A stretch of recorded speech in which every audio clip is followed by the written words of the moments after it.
我本是一普普通通的炊事员，1分钟可以削37个土豆，可以扛着团长10分钟跑出去2公里。我叫唐晨，看着眼前堆成小山一般的土豆，不由得露出苦笑。穿越了1年多，这当兵的本事没学到多少，切菜的手艺倒是长进不小。毕竟穿越之后，他也得到了一个穿越者必备的系统，号称极限挑战系统。只要他能够完成超越自己极限的事情，就能够获得奖励。只不过到目前为止，他唯一超过了自己极限的事就是切菜。每天的晨练结束到准备午餐前是炊事班的休息时间。班长老马悠然地查看菜地，班副大周又往连部跑，希望能混个脸熟，把他调到战斗班或者转业时分配个好工作。而普通的战士围在一起闲聊。突然从背后传来了声音，几个人连忙止住了话题，再一看是唐晨，不是班副，这才安下心。陈哥好。陈哥又锻炼去。唐晨正好回房间换训练服，碰巧几个战友围成一堆说小话。你们继续，我去热热身。不是吧，陈哥，咱们只是炊事班，用不着每天这么拼命。对此，唐晨只是微微一笑，毕竟他可是拥有系统的人，只要突破自己的极限，就能获得系统的奖励。为此，他已经坚持了1年了，只要突破极限，在负重越野这一项上面，就能完虐神枪手4连所有人，就连那些号称兵王的特种兵，也不一定是自己的对手。毕竟这一点，从自己切土豆的速度就能看得出来了。要是切土豆丝有比赛，恐怕全世界也没人是他的对手。那我走了，你们继续聊吧。唐晨刚要离开，又看到李二牛噌给站起来。那个啥，唐晨大哥，俺想跟您一起去跑5公里。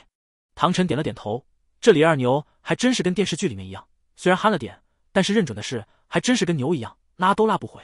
15分钟过后，已经跑到终点的唐晨满身大汗。叮咚，你有一份新的极限挑战奖励等待查收。唐晨脑中响起机械提示，同时一块只有他本人可见的面板浮现在眼前。咦，早上操练切土豆的奖励也到了。唐晨用意念点开2份奖励邮件。恭喜宿主在刀工挑战中以惊人手速再次打破纪录，由于技能倚天切已升至满级，解锁新技能打狗铲初级。恭喜宿主在体能挑战中以惊人体力打破纪录，技能封神跑提升至高级，竟然能解锁新技能，唐晨一阵欣喜。倚天切是他最早获得的技能，经过1年多不断突破极限，这个技能已经升到了满级。没想到今天再次打破纪录之后，还可以解锁新的技能，这个系统果然很给力啊。而另一个封神跑技能，可是他努力了将近1年多，结果今天终于再次突破。这么一来，他的跑步速度以及体能都得到了大幅度的提升，刚才还累得半死的感觉，瞬息间就轻松了一大截。他甚至觉得自己还能再跑个几10公里。唐晨大哥，俺到了，你跑得太快了，我看也就晨光、彦斌能和你比。好了，保持呼吸，有机会让他们来找我比试比试吧。唐晨微微一笑，既然进入了这个电视剧的世界，自己又熟知剧情，怎么能不凑一下这个热闹呢？班长，周班副还没回来，这都到了午餐准备时间了，少他一个上灶的，我们可能忙不过来啊。炊事班里的士兵显得十分慌乱，老马班长还是笑眯眯的，云淡风轻。这个大周越来越不像话了，你们有谁想试试掌勺啊？几个士兵互相看看，没有一个敢出头。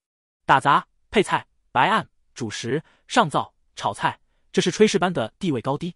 没有实力就负责上灶，如果收到战斗班士兵的投诉，记过处分肯定少不了，严重的还会被遣返，也就是开出军籍。其他几个虽然都是老兵，但现在也没那个把握。至于新兵李二牛，虽然拿着2级厨师证，尝过菜也的确不错，可是全连队100多人的伙食，李二牛现在也没那个信心。不过他相信一个人，那就是唐晨。报告，二牛啊，你想上灶？报告，不是，俺想推荐唐晨大哥，从他的手我就能看出来，他练过，做出来的饭菜肯定特别好吃。哈哈哈，恁这个二牛说话就是直，俺很看好你啊。你们呢，有什么意见？班长老马说是询问其他战士的意见，其实根本没看他们，说话时目光就锁定在唐晨身上。这是考验，看他能不能把握住机会，当上这个班副。唐晨心知肚明。报告，讲，我申请今天上灶掌勺。老马笑眯眯上前握住唐晨的手。好啊，你不要辜负组织的信任，重担就交给你了。那几个士兵在旁边眼神交流，看到没，这就是钦定的意思。还真是，说的是上灶，其实就是班副位置的交接啊。保证完成任务。原本唐晨负责的白案，现在暂时归李二牛负责，其他人相应调整分工，准备开始午餐的制作。军队伙食不光讲求干净卫生，还要营养健康，每种食材的搭配有营养师精准配额。可入口的味道还要靠上灶的炊事兵本事，把控好火候调味。唐晨穿好工作服，站在大灶前，有条不紊地挥动锅铲。刺了！炊事兵们都陶醉地吸了吸鼻子，那股喷香的味道让老马班长都点头称赞。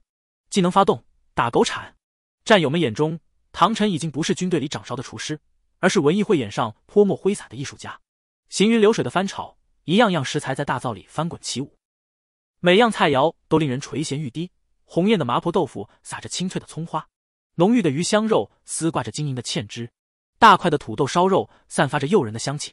班长老马品尝了一口，咂巴咂嘴：“唐晨啊，你这手功夫很不错嘛，看来以后这个大灶就属于你了。”李二牛也尝了一口，激动的说不出话来：“这比教俺考2级厨师证的老师傅做的还好吃呢。”唐晨微微一笑：“系统出品，必属精品啊！区区一个打狗铲初级技能就能把菜炒得这么好吃，这要是升级到满级，岂不是比什么米其林大厨还要牛逼了？”李二牛当即就缠着唐晨要拜师学艺，用他的话说，有了这手艺，哪怕以后回到地方开个餐馆，也足够养活未婚妻翠芬了。午餐正式开始，在食堂门口，饭前拉歌的声音一般高过一般，那饭菜的飘香勾起了战士腹中馋虫，为了能够提前进入，格外卖力。一顿饭下来，战士们狼吞虎咽，个个吃得沟满壕平。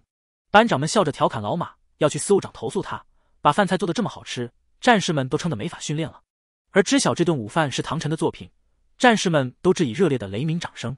这才是辛苦训练后该享受的食物嘛。大周因为违反炊事班操作标准，灰溜溜的转业离开部队，而唐晨成为了炊事班新任的班副，主掌大勺，得到了连队战士的空前支持。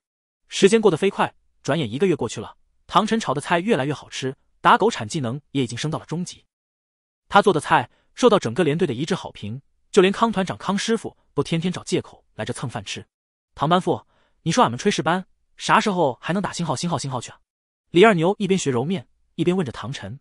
就俺新兵连那个战友何晨光用88狙打断了1200米的旗杆呢，俺也想像他一样成为狙击手。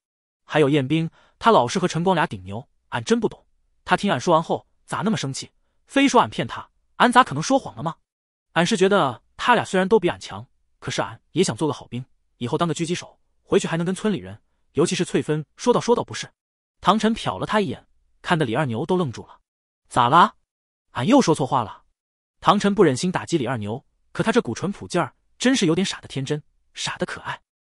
何晨光将门之后，王彦斌父亲是优秀的卧底，他们都有良好的基因天赋，而李二牛除了一股牛劲儿，也没啥特别的优点。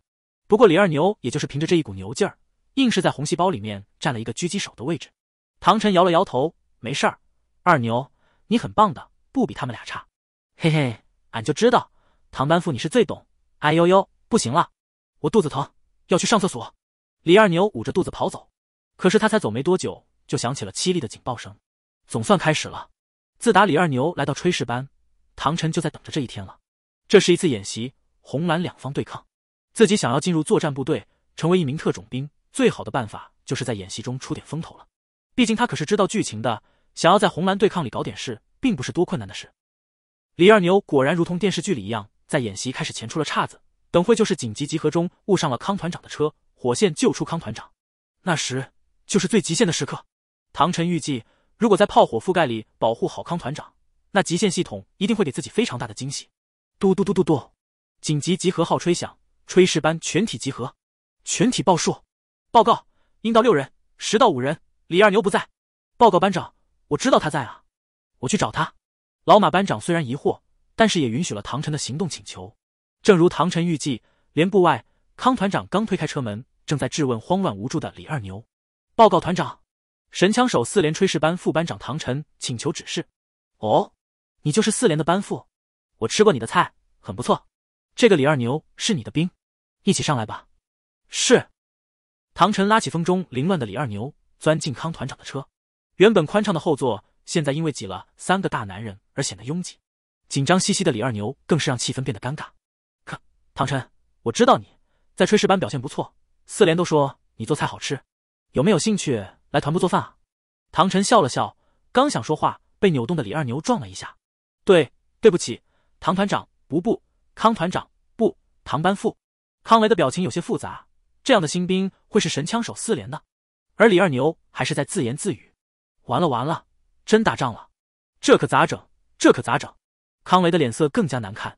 这样的兵等演习结束以后，一定要送回地方，太丢铁拳团的脸了。唐晨拍了拍李二牛的肩膀：“二牛，打仗害怕吗？”“俺不害怕打仗，就是想着，要是俺牺牲了，能不能把翠芬算成烈士家属？虽然她还没嫁给俺，但是她已经是俺的人了。”“哟呵，李二牛是吧？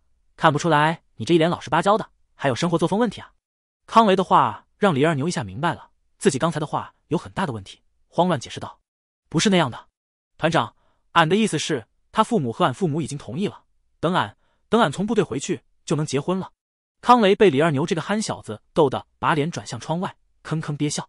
唐晨约摸着空袭的时间差不多要到了，顺着李二牛的话说：“放心吧，二牛，真打仗你也牺牲不了。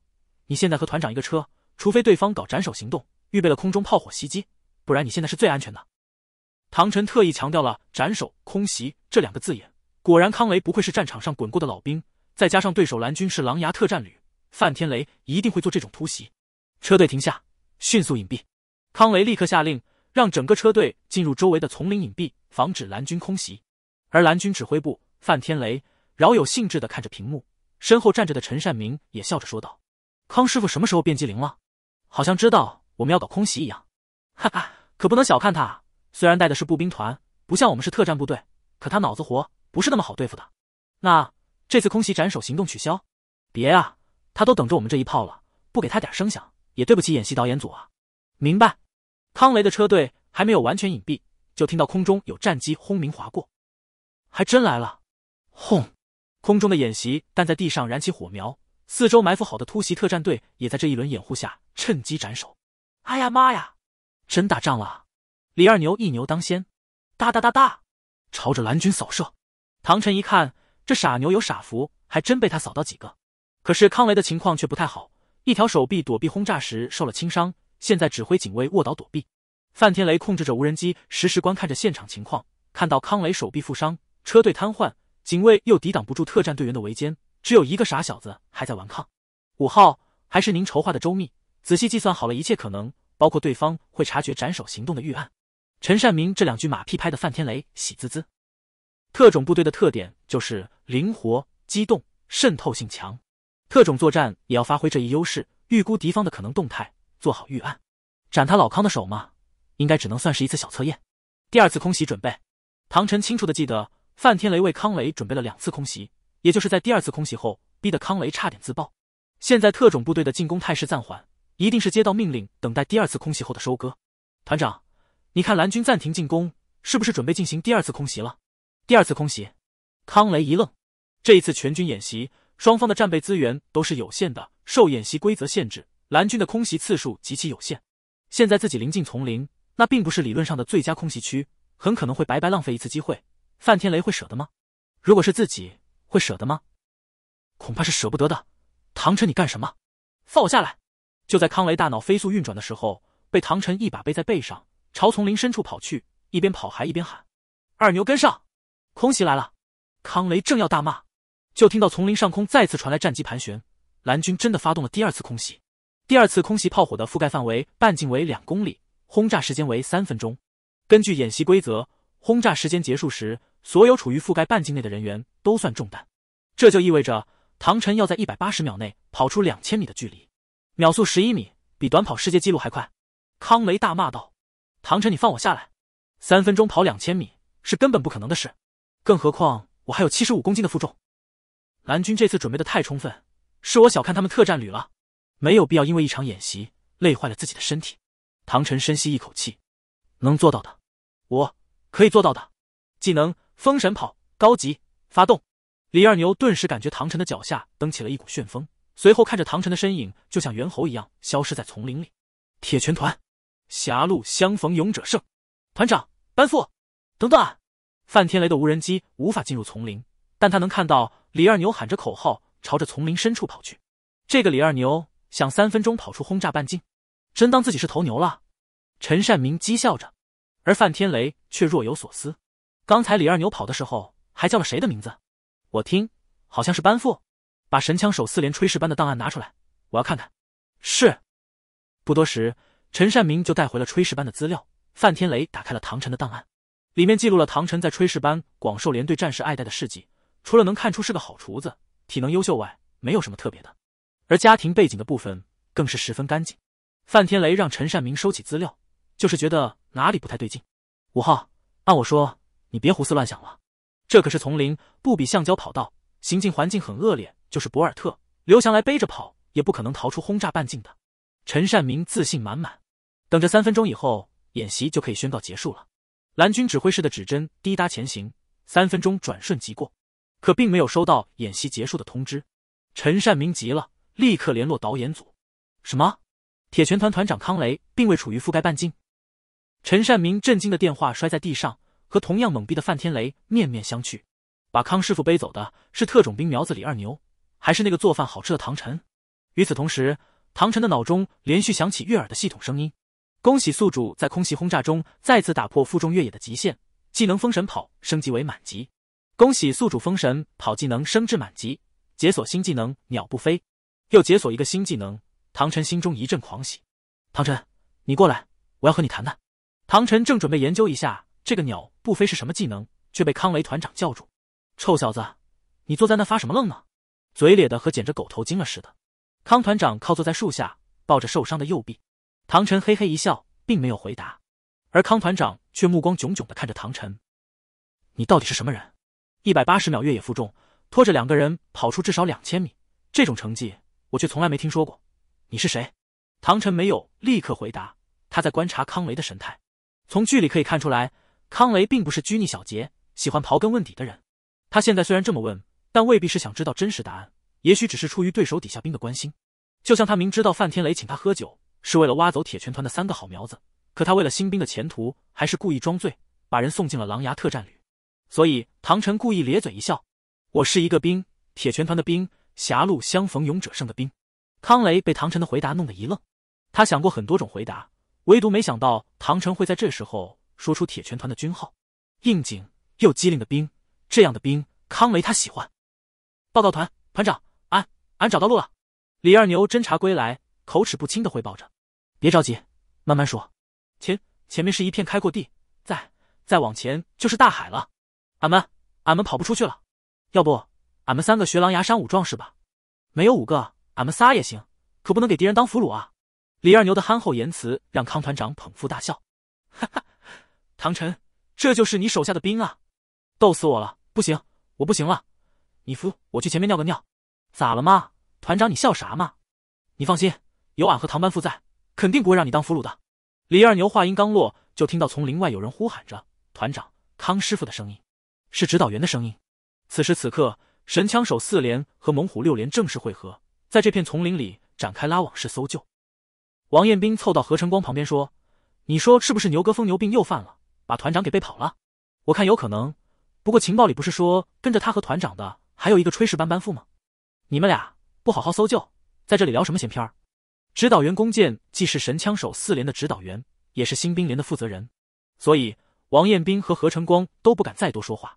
这时从丛林深处传来一阵叫声，我是康雷，我在这呢。而他的声音又被另一声盖住，团长别上当，那是敌人的录音，有俺在，他们都骗不了俺。王彦斌和何晨光听出了是李二牛的声音，顺着声音拔腿就跑，看到李二牛正背着康团长要往山崖下跃。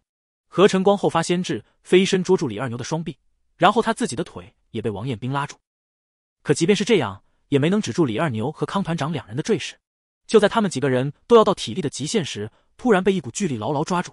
你们都拉住，团长顺着绳子爬上来。甩出绳子的正是唐晨，他早就知道李二牛会犯傻往下跳，所以早就做好了准备。现在他一个人擎着4个人的重量，还能一寸一寸的往上拉。弓箭和老黑他们才刚赶到，连忙上前帮唐晨拉住绳子。唐晨刚向弓箭打了个招呼，就听到悬崖下康团长嘶哑的声音传了上来，把我给拽上去。康雷一步一步踩在李二牛、何晨光和王彦斌的身体上，被拉上了岸。报告团长，神枪手4连指导员弓箭等待指示。康雷嗯了一声，指着左臂痛苦地说道，脱臼了。团长，你们看，那是蓝军的无人机，我们快点走吧，这边有小路。老黑班长指着半空中悬浮的军用无人监察机，走什么？把它打下来。唐晨对着无人机的摄像头比划了一个开枪的手势。蓝军指挥所里，范天雷和陈善明面面相觑。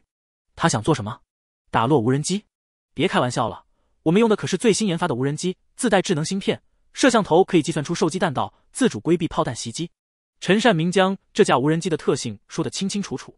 其实不用他说，范天雷对这款新机型本就是十分爱惜。考虑到这一次是和步兵军团对抗，威胁性相对较低，这才让这架珍贵的宝贝上阵。唐晨这边看到何晨光已经把王彦兵拉进了附近的小树林，挑选好了一株分叉的树，还提到了打弹弓什么的。何晨光、王彦兵，你们两个打算怎么把他打下来？刚刚唐晨说把无人机打下来，正好说到了他们二人的心里，而且唐晨又是老兵，还救了自己一命。何晨光和王彦兵对唐晨也十分尊敬。报告班长，我们打算用打弹弓的方式把敌机击落。班长是一种对老兵的尊称，唐晨也没纠正，而是把何晨光叫了过来。听说你入伍前是武术冠军，你看看有没有办法把武术思维应用在狙击作战中？武术思维应用于战场作战？班长，我不懂。你看我这招，技能鸟步飞发动。唐晨反手拍散周围植物盛放的花瓣，躲藏在花蕊里的蜜蜂被唐晨的手掌盖住，四处乱飞。但唐晨慧眼如炬，稍微改变手掌的角度，就让他无处可逃，最终握在唐晨的手心中。嘿，真是奇了怪了，这蜜蜂怎么不蛰他呢？王彦兵纳了闷，身边的何晨光却是一脸惨白。王彦兵还从没见过这种神情的何晨光。喂，你怎么了？何晨光先吞了口水，你没练过武术不知道，他这一手有名头，是绝学鸟步飞，而且不光是鸟飞不出手心，蜜蜂也飞不出去。至于为什么不蛰他，是因为他能观察清楚蜜蜂的动态，控制手部肌肉，让蜜蜂无处借力。真能有这么神？我不信。你不信归不信，好好看看他的胳膊腿，那都是练过的痕迹，而且绝招超多，真奇怪，这样的兵怎么没被选进战斗班？你们两个商量好了吗？唐晨手掌一挥，掌心蜜蜂重新活蹦乱跳，让一向沉稳的王彦兵都慌忙躲避。那蜜蜂还活着哎，怎么到人家手里就一动不动，一出来就撒欢？唐晨看王彦兵一无所知，何晨光也在发愣出神，就知道他还没懂自己的计划，所以不免又要解释一番。小型无人机就像鸟类一样，自带雷达，可以躲避人类和天敌，但我们还是能够克服困难，捉住小鸟。所以对付无人机就要用对付捉鸟的办法，让他们无处施力，无法计算。具体的做法是用伪装网制作双层弹丸，当无人机躲避第一层伪装网时，它就会钻进第二道伪装网。原来如此，何晨光和王彦兵茅塞顿开，甚至是上了一课。可以说今天的弹弓战法只是何晨光一次小聪明的卖弄，并没有达到战术高度。而唐晨的方法是将战略战术相结合，从传统武术思想转变成现代军事作战的大胆尝试。从思维高度上看，何晨光和王彦兵还处在士兵的执行阶段，而唐晨已经具备了军官的思路。唐晨提出了方案，具体的瞄准执行都是由何晨光和王彦兵操作。轰！怎么了？陈善明看到大屏幕上突然闪过一团黑色，紧接着无人机就失去了信号联络。刚才那是什么东西？范天雷面色十分难看，还好没有提示无人机损坏，只是被敌军俘虏，不然他可要心疼死。就在何晨光和王彦兵两个人在为密位调整3还是 2.5 争吵不休时，唐晨已经捡起了伪装网捕获着的无人机。团长，这是蓝军的重要物资，目前保存完好没有损坏，您看在这次演习中是不是还能为我们发挥作用？康雷接过唐晨递来的无人机，反复玛撒。好啊，范天雷把他蓝军这么重要的东西都送给我了，我不收就太不好意思了。哼，就他还想斩我的手？我是3个列兵，1个炊事兵就把他收拾了，不吹牛他能死啊？指导员弓箭也连连在旁边点头。团长又指着李二牛、何晨光和王彦兵说道：“这3个列兵演习结束都要记功。”又看了看唐晨，唐晨，演习结束后来团不找我吧，你可以提干了。随后，康雷从丛林小路回到临时指挥所。指导员，蓝军那么珍贵的东西，说丢就丢了。老黑班长都有些替狼牙特战旅心疼。丢就丢呗，你以为就它金贵？撤！弓箭带队返程。报告指导员。唐晨啊，你说吧。报告，我想请您把何晨光、王彦兵和李二牛3个人留下，交给我指挥。弓箭疑惑地看着唐晨背后连连点头的3人，不明白怎么他们仨都这么服从唐晨了。不过这都不重要。行，王彦兵虽然不是我们4连的，不过等我回头见到老六、猛虎6连，跟他说一声就行。唐晨等部队都开拔后，4个人聚在一起。蓝军指挥先是空袭斩首失败，紧接着失去重要的机动军备。现在他们一定沉不住气。那无人机上有定位追踪芯片，蓝军一定会抢在我军技术中心阻断电子信号前，推断出我军指挥部的位置。到时候我们就可以埋伏在指挥部外围，来一个反斩首行动。唐晨的计划正是基于对剧情的熟悉，纵使细节发生了变化，可角色的性格却不会变。果然，蓝军指挥所里，范天雷暴跳如雷，正在让陈善明准备飞机，亲自去斩康雷的手。1号点已就位，2号点已就位，总台点已就位。唐晨4人分成3组，何晨光自己在1号点伏击，李二牛、王彦斌在2号点伏击，唐晨则是在总台点统领全局。铁拳团，狭路相逢勇者胜。一阵悦耳的声音在耳畔响起。恭喜宿主收获康雷的欣赏，收获何晨光、王彦斌的崇拜，解锁新技能双倍弹成。此项技能属战斗技能，不可升级，仅限于20毫米口径以下的枪械。宿主请注意，双倍弹成发动时，宿主的体能会有轻微的消耗。唐晨喜出望外，有多轻微？以宿主的体能，双倍弹成对体能的消耗并没有多大的问题，这我就放心了。系统这是第一次奖励战斗技能，就给了这么一个逆天的。唐晨喜上眉梢，正好要跟狼牙特战旅来一场硬的，这真的是雪中送炭。唐晨还没高兴完，紧接着系统的声音又传来：恭喜宿主同时解锁的另一个技能婴童，该技能能提升宿主 200% 的视力。卧槽！唐晨笑逐颜开，齐活了！狼牙们，今天是你们的灾难日。此时正在撤退的康雷忽然哑然失笑。弓箭，一个炊事兵指挥3个优秀的作战兵，怎么都有点难以想象吧？确实，这个唐晨这次出人意料。弓箭紧接着马上就领会到康雷的言外之意。报告团长，这个炊事兵以前就一直没表现出来这方面的才能，我一直以为他就是做饭好吃。康雷哼了一声，是这样啊，我还以为神枪手4连这么了得，这么优秀的士兵都看不上呢。弓箭一脸委屈，团长，这真不怪我，谁让唐晨太低调呢？康雷刚一声哼，牵动伤口，龇牙咧嘴的道：行了，演习结束后，我要看到唐晨编入作战部队，你要是不想要，我给其他几个连。弓箭慌忙道：要，这么好的兵我不要，我又不是傻。康雷表情缓和了许多，我现在非常期待这个唐晨能不能狠狠地给我打范天雷一个大嘴巴子。忽然想起弓箭就是从狼牙出来的，康雷意味深长地瞅了他一眼。弓箭，狼牙是你老东家，我这么说你不会不高兴吧？哪知弓箭断然摇头，团长说的哪里话来，我现在是铁拳团的人，咱们这支铁拳能不能狠狠地揍他们一顿，就看唐晨他们几个了。康雷心中疑惑，他已经猜到一些弓箭离开狼牙的原因可能没那么简单，只是这种事情康雷不会去问。范天雷携怒而来，一支代号为刺虎的精锐突击队和2个精锐连根据无人机的定位气势汹汹地杀了过来。即便是康雷都没有想到范天雷会这么大手笔。狼牙特战旅一个特种作战部队和地方上的陆军部队死磕上了。铁拳团很强，但狼牙更强。这场作战演习，铁拳团已经是大部被歼灭了，仅存的作战力量也都被恐怖的狼牙打得4分5裂，接下来就是被一个个收拾的命运了。这个时候胜局已定，范天雷亲率主力，打算狠狠地教训铁拳团的余孽。何晨光，你在1号点注意灵活机动。明白。即便是骄傲如何晨光，都自然而然地接受了唐晨的指挥。2号点，王彦斌、李二牛，你们2人负责配合何晨光，我要你们打出一个机动灵活的铁三角。是，陈哥，俺行吗？唐晨喝道。二牛，自信一点，此战之后，你必脱胎换骨。李二牛大声道。是。至于我，会在总台点给你们进行补位，能不能反败为胜，就看你们的了。唐晨嘴角微翘，摩挲着手中的88式轻狙，双倍弹成，婴童，星号枪的有效射程800米，使用双倍弹成的话，将会达到可怕的1600米。这个优势将会打得狼牙特种兵们满地找牙。放心就是，我王彦斌从来就不在乎对方有多强，他们有多强，我就比他们更强。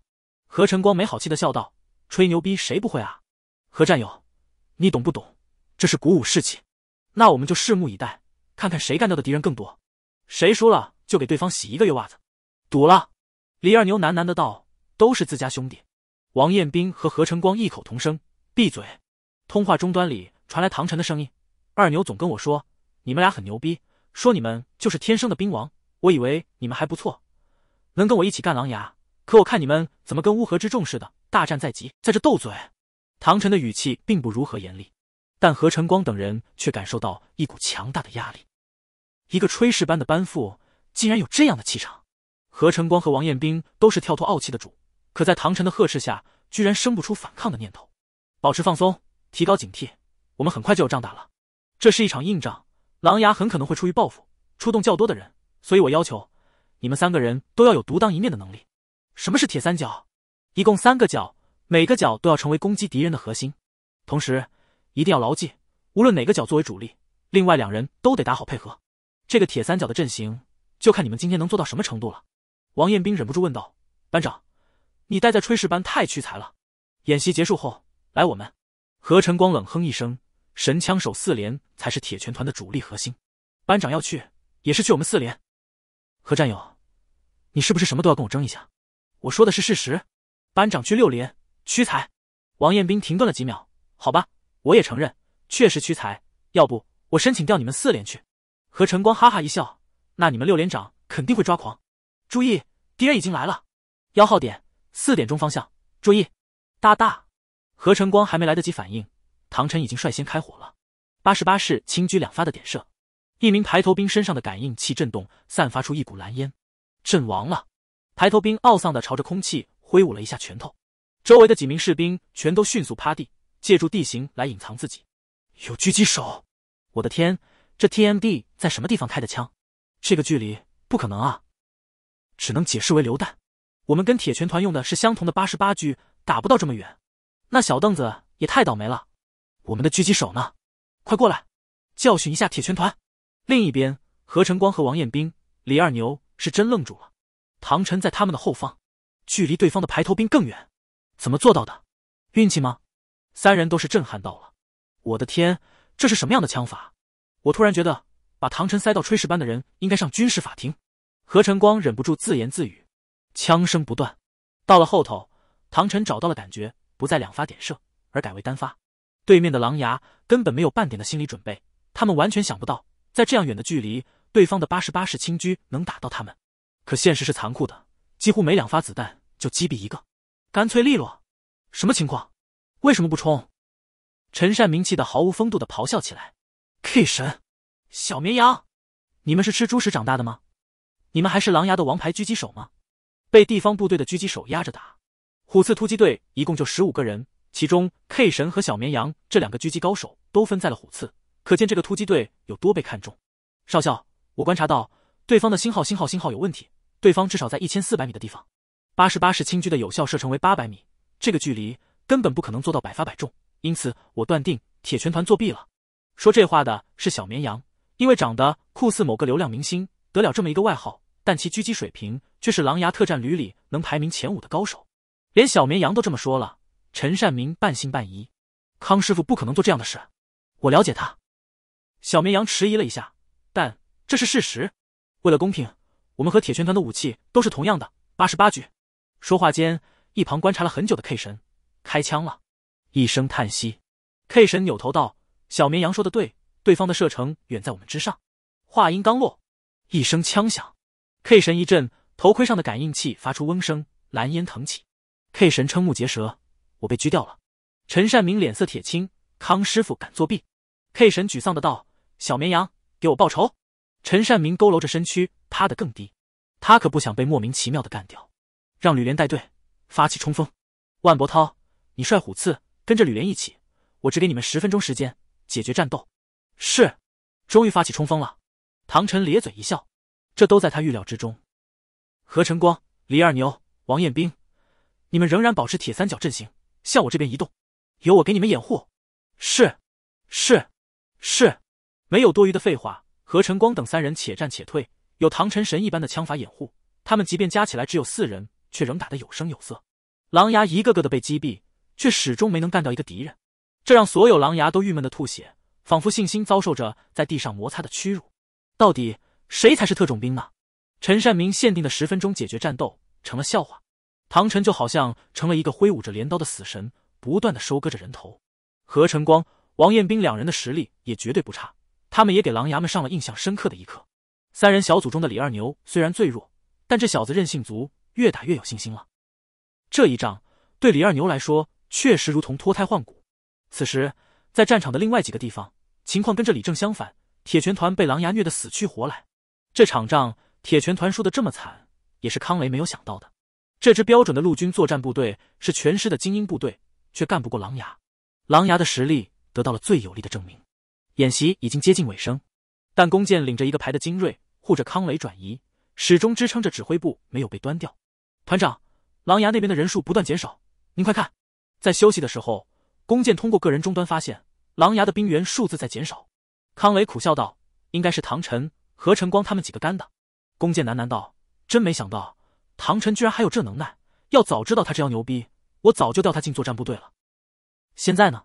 现在知道的太晚了，以他这次演习的表现，范天雷很有可能会挖人。凭什么？他们如果去了狼牙，发展前途肯定比在铁拳团更好。不过舍不得，我也舍不得。弓箭知道康雷说的是现实，没办法，每年狼牙都会从军区各部队挑选几个好苗子。特种兵，兵中之王，任何一个要求上进的军人都渴望着能成为特种兵。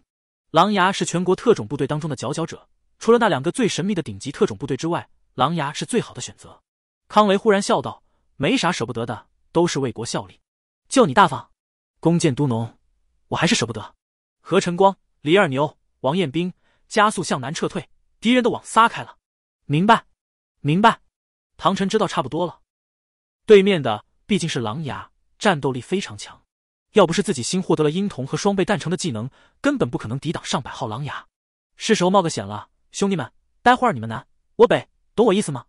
何晨光兴奋道，你是要对狼牙的指挥官进行斩首吗？猜对了，我有预感，他们至少有一个高级指挥官在对面。如果斩首成功，我们反败为胜的几率就将更大。李二牛叫道，陈哥，我支持你。王彦兵喘着气大笑， TMD， 狗牙把我们打得这么惨，灭他丫的。唐晨微笑道，若能斩首，这一次演习我们未必会输。铁拳团的宗旨是什么？何晨光等人齐声喊道，狭路相逢勇者胜，狭路相逢勇者胜。封神跑技能使用。拥有这样的逆天技能，唐晨怎么可能不冒一次险？趁着狼牙们合围之前，唐晨已经远远的绕开了，并成功进入到他们的后方。婴童技能展开。唐晨舒舒服服的跟在这支队伍的后头，一路前行，一路观察。这支狼牙部队并不是散兵游勇，而是一支精锐之师，可他们却复仇心切，对何晨光3人狂追不舍，没有发现后面隐藏着一个狩猎者。是的，就是狩猎者。范天雷，狼牙特战旅的参谋长，这一次演习的总指挥官。这次的演习他还有一个私人的目的，就是考察老战友何志军的儿子何晨光。如果何晨光的表现好，范天雷就打算这一次把他弄进狼牙。报告5号，情报传回来了。快说。阻挡我们的战斗小组一共有4个人，一个是铁拳团6连的，叫王彦兵，另外3个都是神枪手4连的，何晨光、李二牛、唐晨。陈善明表情有些古怪，其中有2个人是4连炊事班的。我知道无人机在被他们击落之前不是传回了这些情报吗？我知道，重点是这4个人的战斗小组指挥者居然是那个叫唐晨的炊事班班副。范天雷这才惊讶了，一个炊事兵？你是说刚刚一战我们损失20多人，却没捞着他们半根毛，指挥官居然是个炊事兵？是的。陈善明在个人终端上划拉了一下，将唐晨的照片呈给范天雷过目。范天雷皱紧了眉头。陈善明，有，我命令你迅速解决战斗，否则就算演习赢了都不光彩。请5号放心，吕连长的人已经形成了包围圈，战斗很快就能结束。话音刚落，突然间一声枪响，范天雷的胸前感应器瞬间腾起蓝烟，目瞪口呆。什么情况？敌袭！陈善明立刻反应过来，混账，快隐蔽！范天雷气得七窍生烟，大局已定的情况下还被人干掉了，这场演习真可谓丢脸到家了。万博涛，把敌人找出来，完不成任务，虎刺突击队降为虎刺小队。万博涛浑身一抖，嘶声喊道，是，保证完成任务。狼牙特战旅以连为基本作战单位，那只是普通的特种兵部队，真正精锐的是狼牙下辖的12支小队，这12支小股队伍又以突击队为最强，小队稍弱，这是狼牙的惯例。范天雷这个指挥官被斩首了，难怪他动怒。堂堂狼牙最精锐的突击队居然在此战中的表现如此差强人意，怎能不怒？砰！一声枪响，一名刚刚冒头的虎刺队员钢盔上腾起了蓝烟，一声国骂，队员懊丧的以手捶地。万博涛手指向9点钟方向，在那边，给我过去2个人！砰！弹无虚发，外围又是一名特种兵被击中。该死的，他到底在哪里？那名特种兵愤怒咆哮。范天雷眯起了眼睛，作为已经阵亡的人，他倒是不用再躲躲藏藏了，舒服地走到一棵树下，蜷起腿，掏出了一盒烟，一边点燃，沉着脸吸了一口，向身边的传令员道：“叫其他附近的队伍过来支援。”是。范天雷远眺对面的树林，自言自语道：“有点意思，铁拳团不赖，出了这样的厉害角色。”另一边，情况对于狼牙来说却变得极其的尴尬。堂堂狼牙被揍得非常惨，何晨光等人牵制了他们大部分人员，现在的范天雷身边战斗人员很少。唐晨也发现了这个情况，几乎是一枪一个，打得狼牙叫苦不迭，士气狂降。狼牙们是精锐，在丛林作战也拥有很强的优势，可架不住唐晨射程远又跑得快，整个丛林成了唐晨的主场，他就是这个战场上的主宰者。在消灭了10多名狼牙之后，狼牙转攻为守，不敢轻易冒头。可这又有什么用呢？拥有婴童技能的唐晨就好像在新手村打鸡崽子似的，一个个的收拾，时而在东，时而在西，神出鬼没的踪迹使得狼牙们无法捕捉，渐渐陷入了被动。虎刺突击队的最后一个狙击手小绵羊也在战术移动中被唐晨一枪撂倒，万博掏气的牙都咬碎了。虎刺在狼牙特战旅当中那是排得上号的精锐小组，可今天却打得极其的憋屈。对方堪比神仙的枪法让万博涛震撼之余只想给跪，因为被击毙的人越来越多，他们都垂头丧气的来到范天雷身边，默默的坐了一圈。范天雷又好气又好笑，骂道：“一个个的没精打采，如丧考妣，这还是狼牙吗？都给我打起精神来，你们应该感到高兴，为啥呢？因为你们的对手在不久之后就会变成自己人。”尸体们一听又都高兴了。是啊，演习是为了啥？不就是为了从铁拳团挑人加入狼牙吗？5号，这个人简直就不是人啊，我们都没办法靠近他。我总觉得对方开了挂。对，我也有这种感觉。不光是枪法准，而且跑得也快，一眨眼的功夫我们就扑了空，然后就被人家给干了。虎刺狙击手 K 神忍不住道：“5号，这个人咱们狼牙能要得来的话，让他加入我们虎刺吧。”范天雷忍俊不禁，被他虐得这么惨，还要拉他进虎刺。 K 神乐呵呵的道：“他要是加入虎刺就没战旗，孤狼和幽灵什么事了？哎，这人确实牛逼，我也是，不服气都没用。”范天雷笑眯眯的道：“这都不重要，重要的是，你们这些往常牛逼的鼻孔朝天的家伙，都是被一个炊事兵给干掉的。怎么样，扎心不？炊事兵，这 TMD 还是人吗？大名鼎鼎，全国排名第3的狼牙，竟然被一个炊事兵吊打。”这边议论纷纷说的热闹时，另一边又陆续过来几个冒着蓝烟、垂头丧气的家伙。范天雷笑道：“输赢我现在已经不在意了，我就想知道这个叫唐晨的小家伙还能做到哪一步。”话音刚落，远处传来一声咆哮：“去你妈的，有种就出来单挑！缩头乌龟似的放冷枪，算什么本事？”听声音来自万博涛。小绵羊震撼道：“不是吧，万队也被炊事兵干掉了？”不一会，果然就见虎刺突击队队长万博涛一脸怒容的回来了。太 TMD 憋屈了，那小兔崽子就跟条泥鳅似的，抓都抓不住。范天雷乐呵呵的道：“巨灵神，强中自有强中手，你们虎刺全军覆没了。5号，您怎么还能笑得出来呢？”万博涛一脸幽怨：“我怎么笑不出来？这炊事兵个人战斗力这么强，是好事啊！好事！”万博涛心中一动，双目顿时异彩大放：“您是要把他挖到咱们狼牙来？”“没错。”“那太好了，5号，您把他放我们队呗。”万博涛顿时眉开眼笑，闲着脸的瞧着范天雷：“为什么放你们队？孤狼组和战旗组不能放吗？”万博涛急了：“我们跟他交过手，算是熟人了，不打不相识嘛。”范天雷嘿嘿一笑：“巨灵神啊，巨灵神，虎刺也好，孤狼也罢，你们都是狼牙的兵，分得这么清楚干什么？”万博涛语塞，他知道要是再说下去就会影响团结了。反正您是参谋长，您有决定权，到时候就多考虑考虑我们虎刺呗。范天雷翻了个白眼，就算招过来了，也是哪都不去，得一步步来，先得进大组历练，到时候再谈分配问题。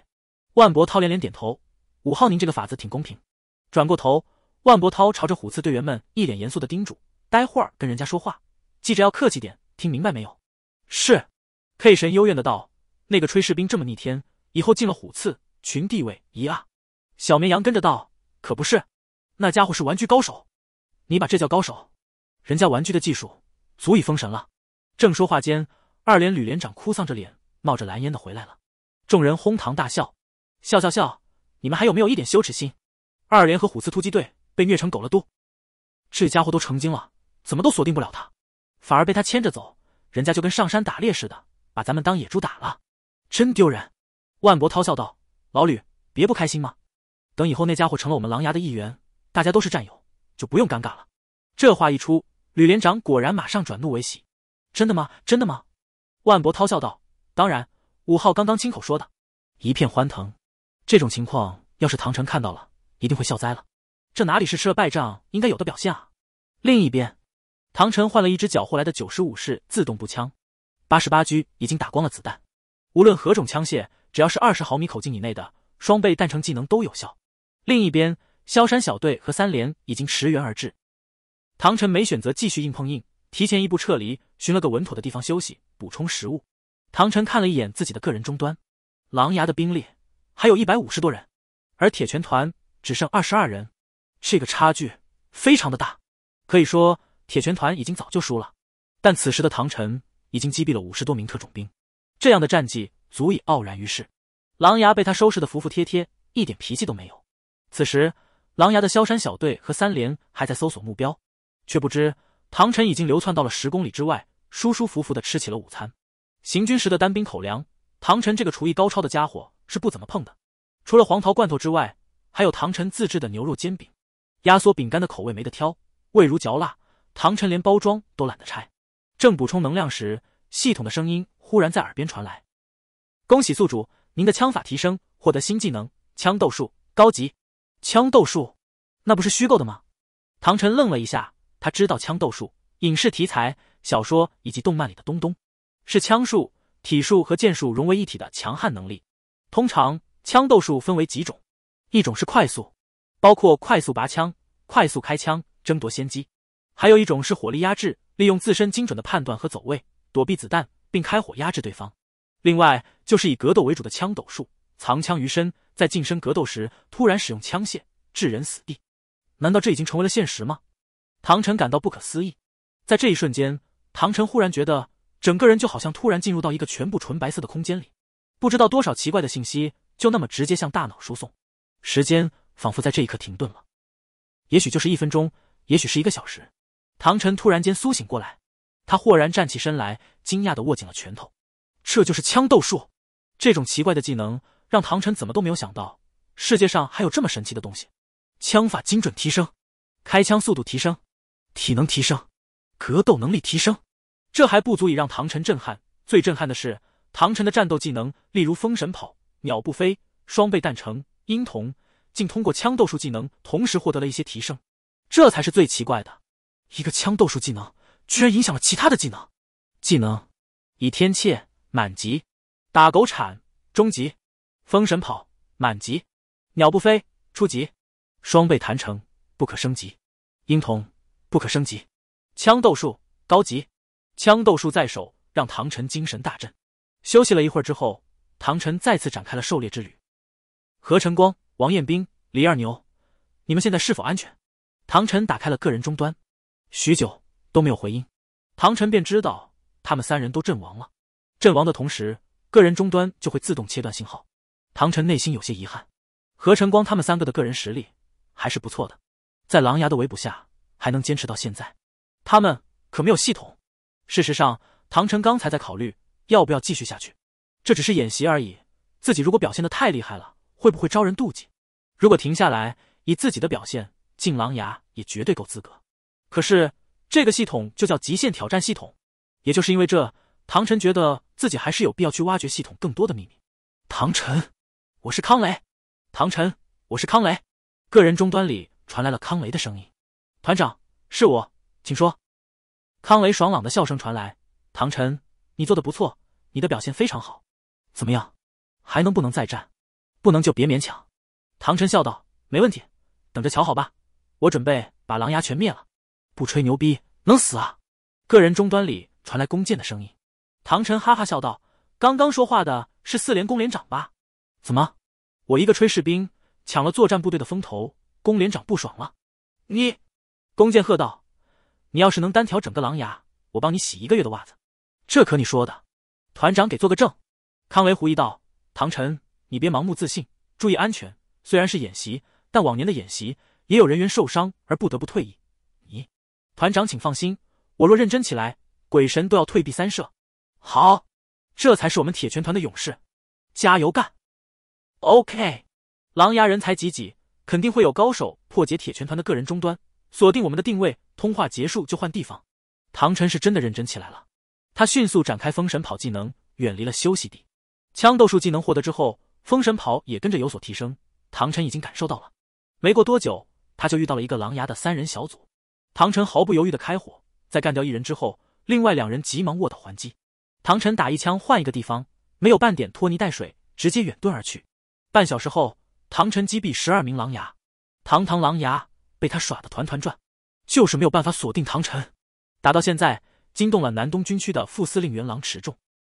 狼牙特战旅是南东军区的一支王牌部队，军区十分看重。这次和铁拳团的演习本来只是一次军区内部的演习，照理说郎老这样的级别的大佬是不会留意到的，但因为和陈光的爷爷的关系，郎老特意致电询问。也是因为这样，才获知了这么一件震撼的事情：铁拳团的一个炊事兵干掉了70多名狼牙特种兵，其中还包括了狼牙虎刺突击队全体。演习现场多了3架最尖端的无人机，郎老亲自坐在电脑前观摩这场演习。枪神啊，这小伙子不错，这样远的距离，他那支95式居然玩得那么好，自动步枪当成了狙击步枪了，有前途。你们注意到没有，这个叫郎老，他叫唐晨。狼牙特战旅旅长雷克明解释道。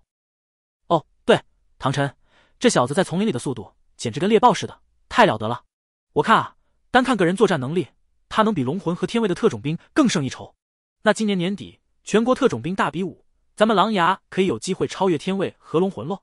雷克明笑道。郎持重满意的点头，我们南东军区的狼牙看来是有机会摆脱万年老三的命了。王副官，唐晨的政审材料拿过来了吗？郎持重转头问道。郎老，马上就送到了。只要这小伙子没问题，演习结束后就安排他进狼牙。这块璞玉一定要精心再精心的雕琢啊。说话间，唐晨的人头数已经突破了80。好小子，真的是在以一己之力扭转乾坤啊。郎持重不吝赞美之词。哦，对了，马上叫已经阵亡了的康维过来，我有点话要问他。是，郎老。唐晨像是一个永远不知疲惫的机器，活跃在战场上。他也知道头顶上有无人机正在观察自己。唐晨嘴角掠过一抹微笑，在神枪手4连1年，终于要离开了。那么这篇毕业论文就尽量做得完美一些吧。鹰瞳展开搜索着四周的情况，唐晨检查了一遍手中的武器和子弹，继续狩猎。鹰瞳技能虽然不可升级，但枪斗数的获得却给鹰瞳略有加成，同时就连五感的感应能力也有所增强。方圆40公里的战场上，狼牙们要想精准的找到唐晨，其实是不容易的。但唐晨因为单兵作战，目标明显要小很多，他找狼牙就相对简单多了。通过这样的锻炼，唐晨在丛林里的作战越来越得心应手。没错，系统是会给他各种技能，但经验却是系统给不了的。熟练的使用手中的武器，95式自动步枪、星号半自动手枪、88式轻狙，这3种武器使用的都是 5.88 毫米口径的子弹。88式轻狙能发挥巨大的作用，唐晨就是利用双倍弹成的技能，用轻狙碾压对手。战斗一直持续到了傍晚，面对全力以赴的狼牙们，唐晨获得的人头数也开始越来越少。狼牙现在全部的注意力都被唐晨吸引了。在下午4点半之前，老谋深算的范天雷已经集中兵力，把铁拳团包括康雷在内全部解决了。铁拳团其实已经输了，仅存唐晨一人还在作战。这场仗打到现在，已经真正意义上变成了唐晨一人单挑整个狼牙了。这是极为罕见的情况。军队作战讲究的是团队合作，而唐晨却颠覆了这一点，这使得正在指挥室电脑前观战的一众大佬们都陷入了沉思，最后得出了结论：此子妖孽。入夜，能见度降低的情况下，对于特种兵们来说并不是太大的问题，他们的战术头盔都有夜视仪。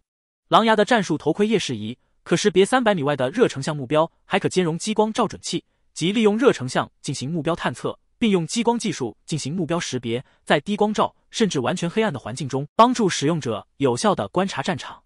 但这种情况对于不具备夜视的鹰童来说，唐晨是处于一个危险的境地的。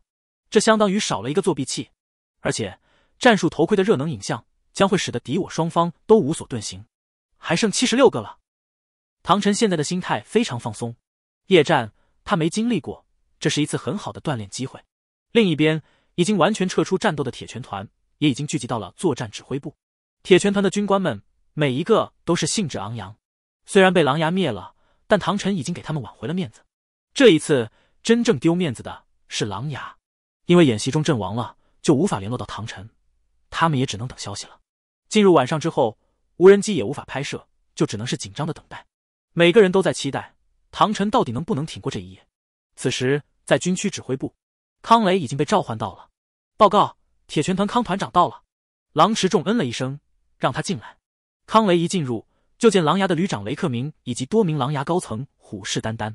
康雷莞尔一笑，朝着郎池仲挺身立正，敬礼道：“郎老，康雷报道。”郎池仲面带微笑：“别拘束了，你坐，吃了晚饭吗？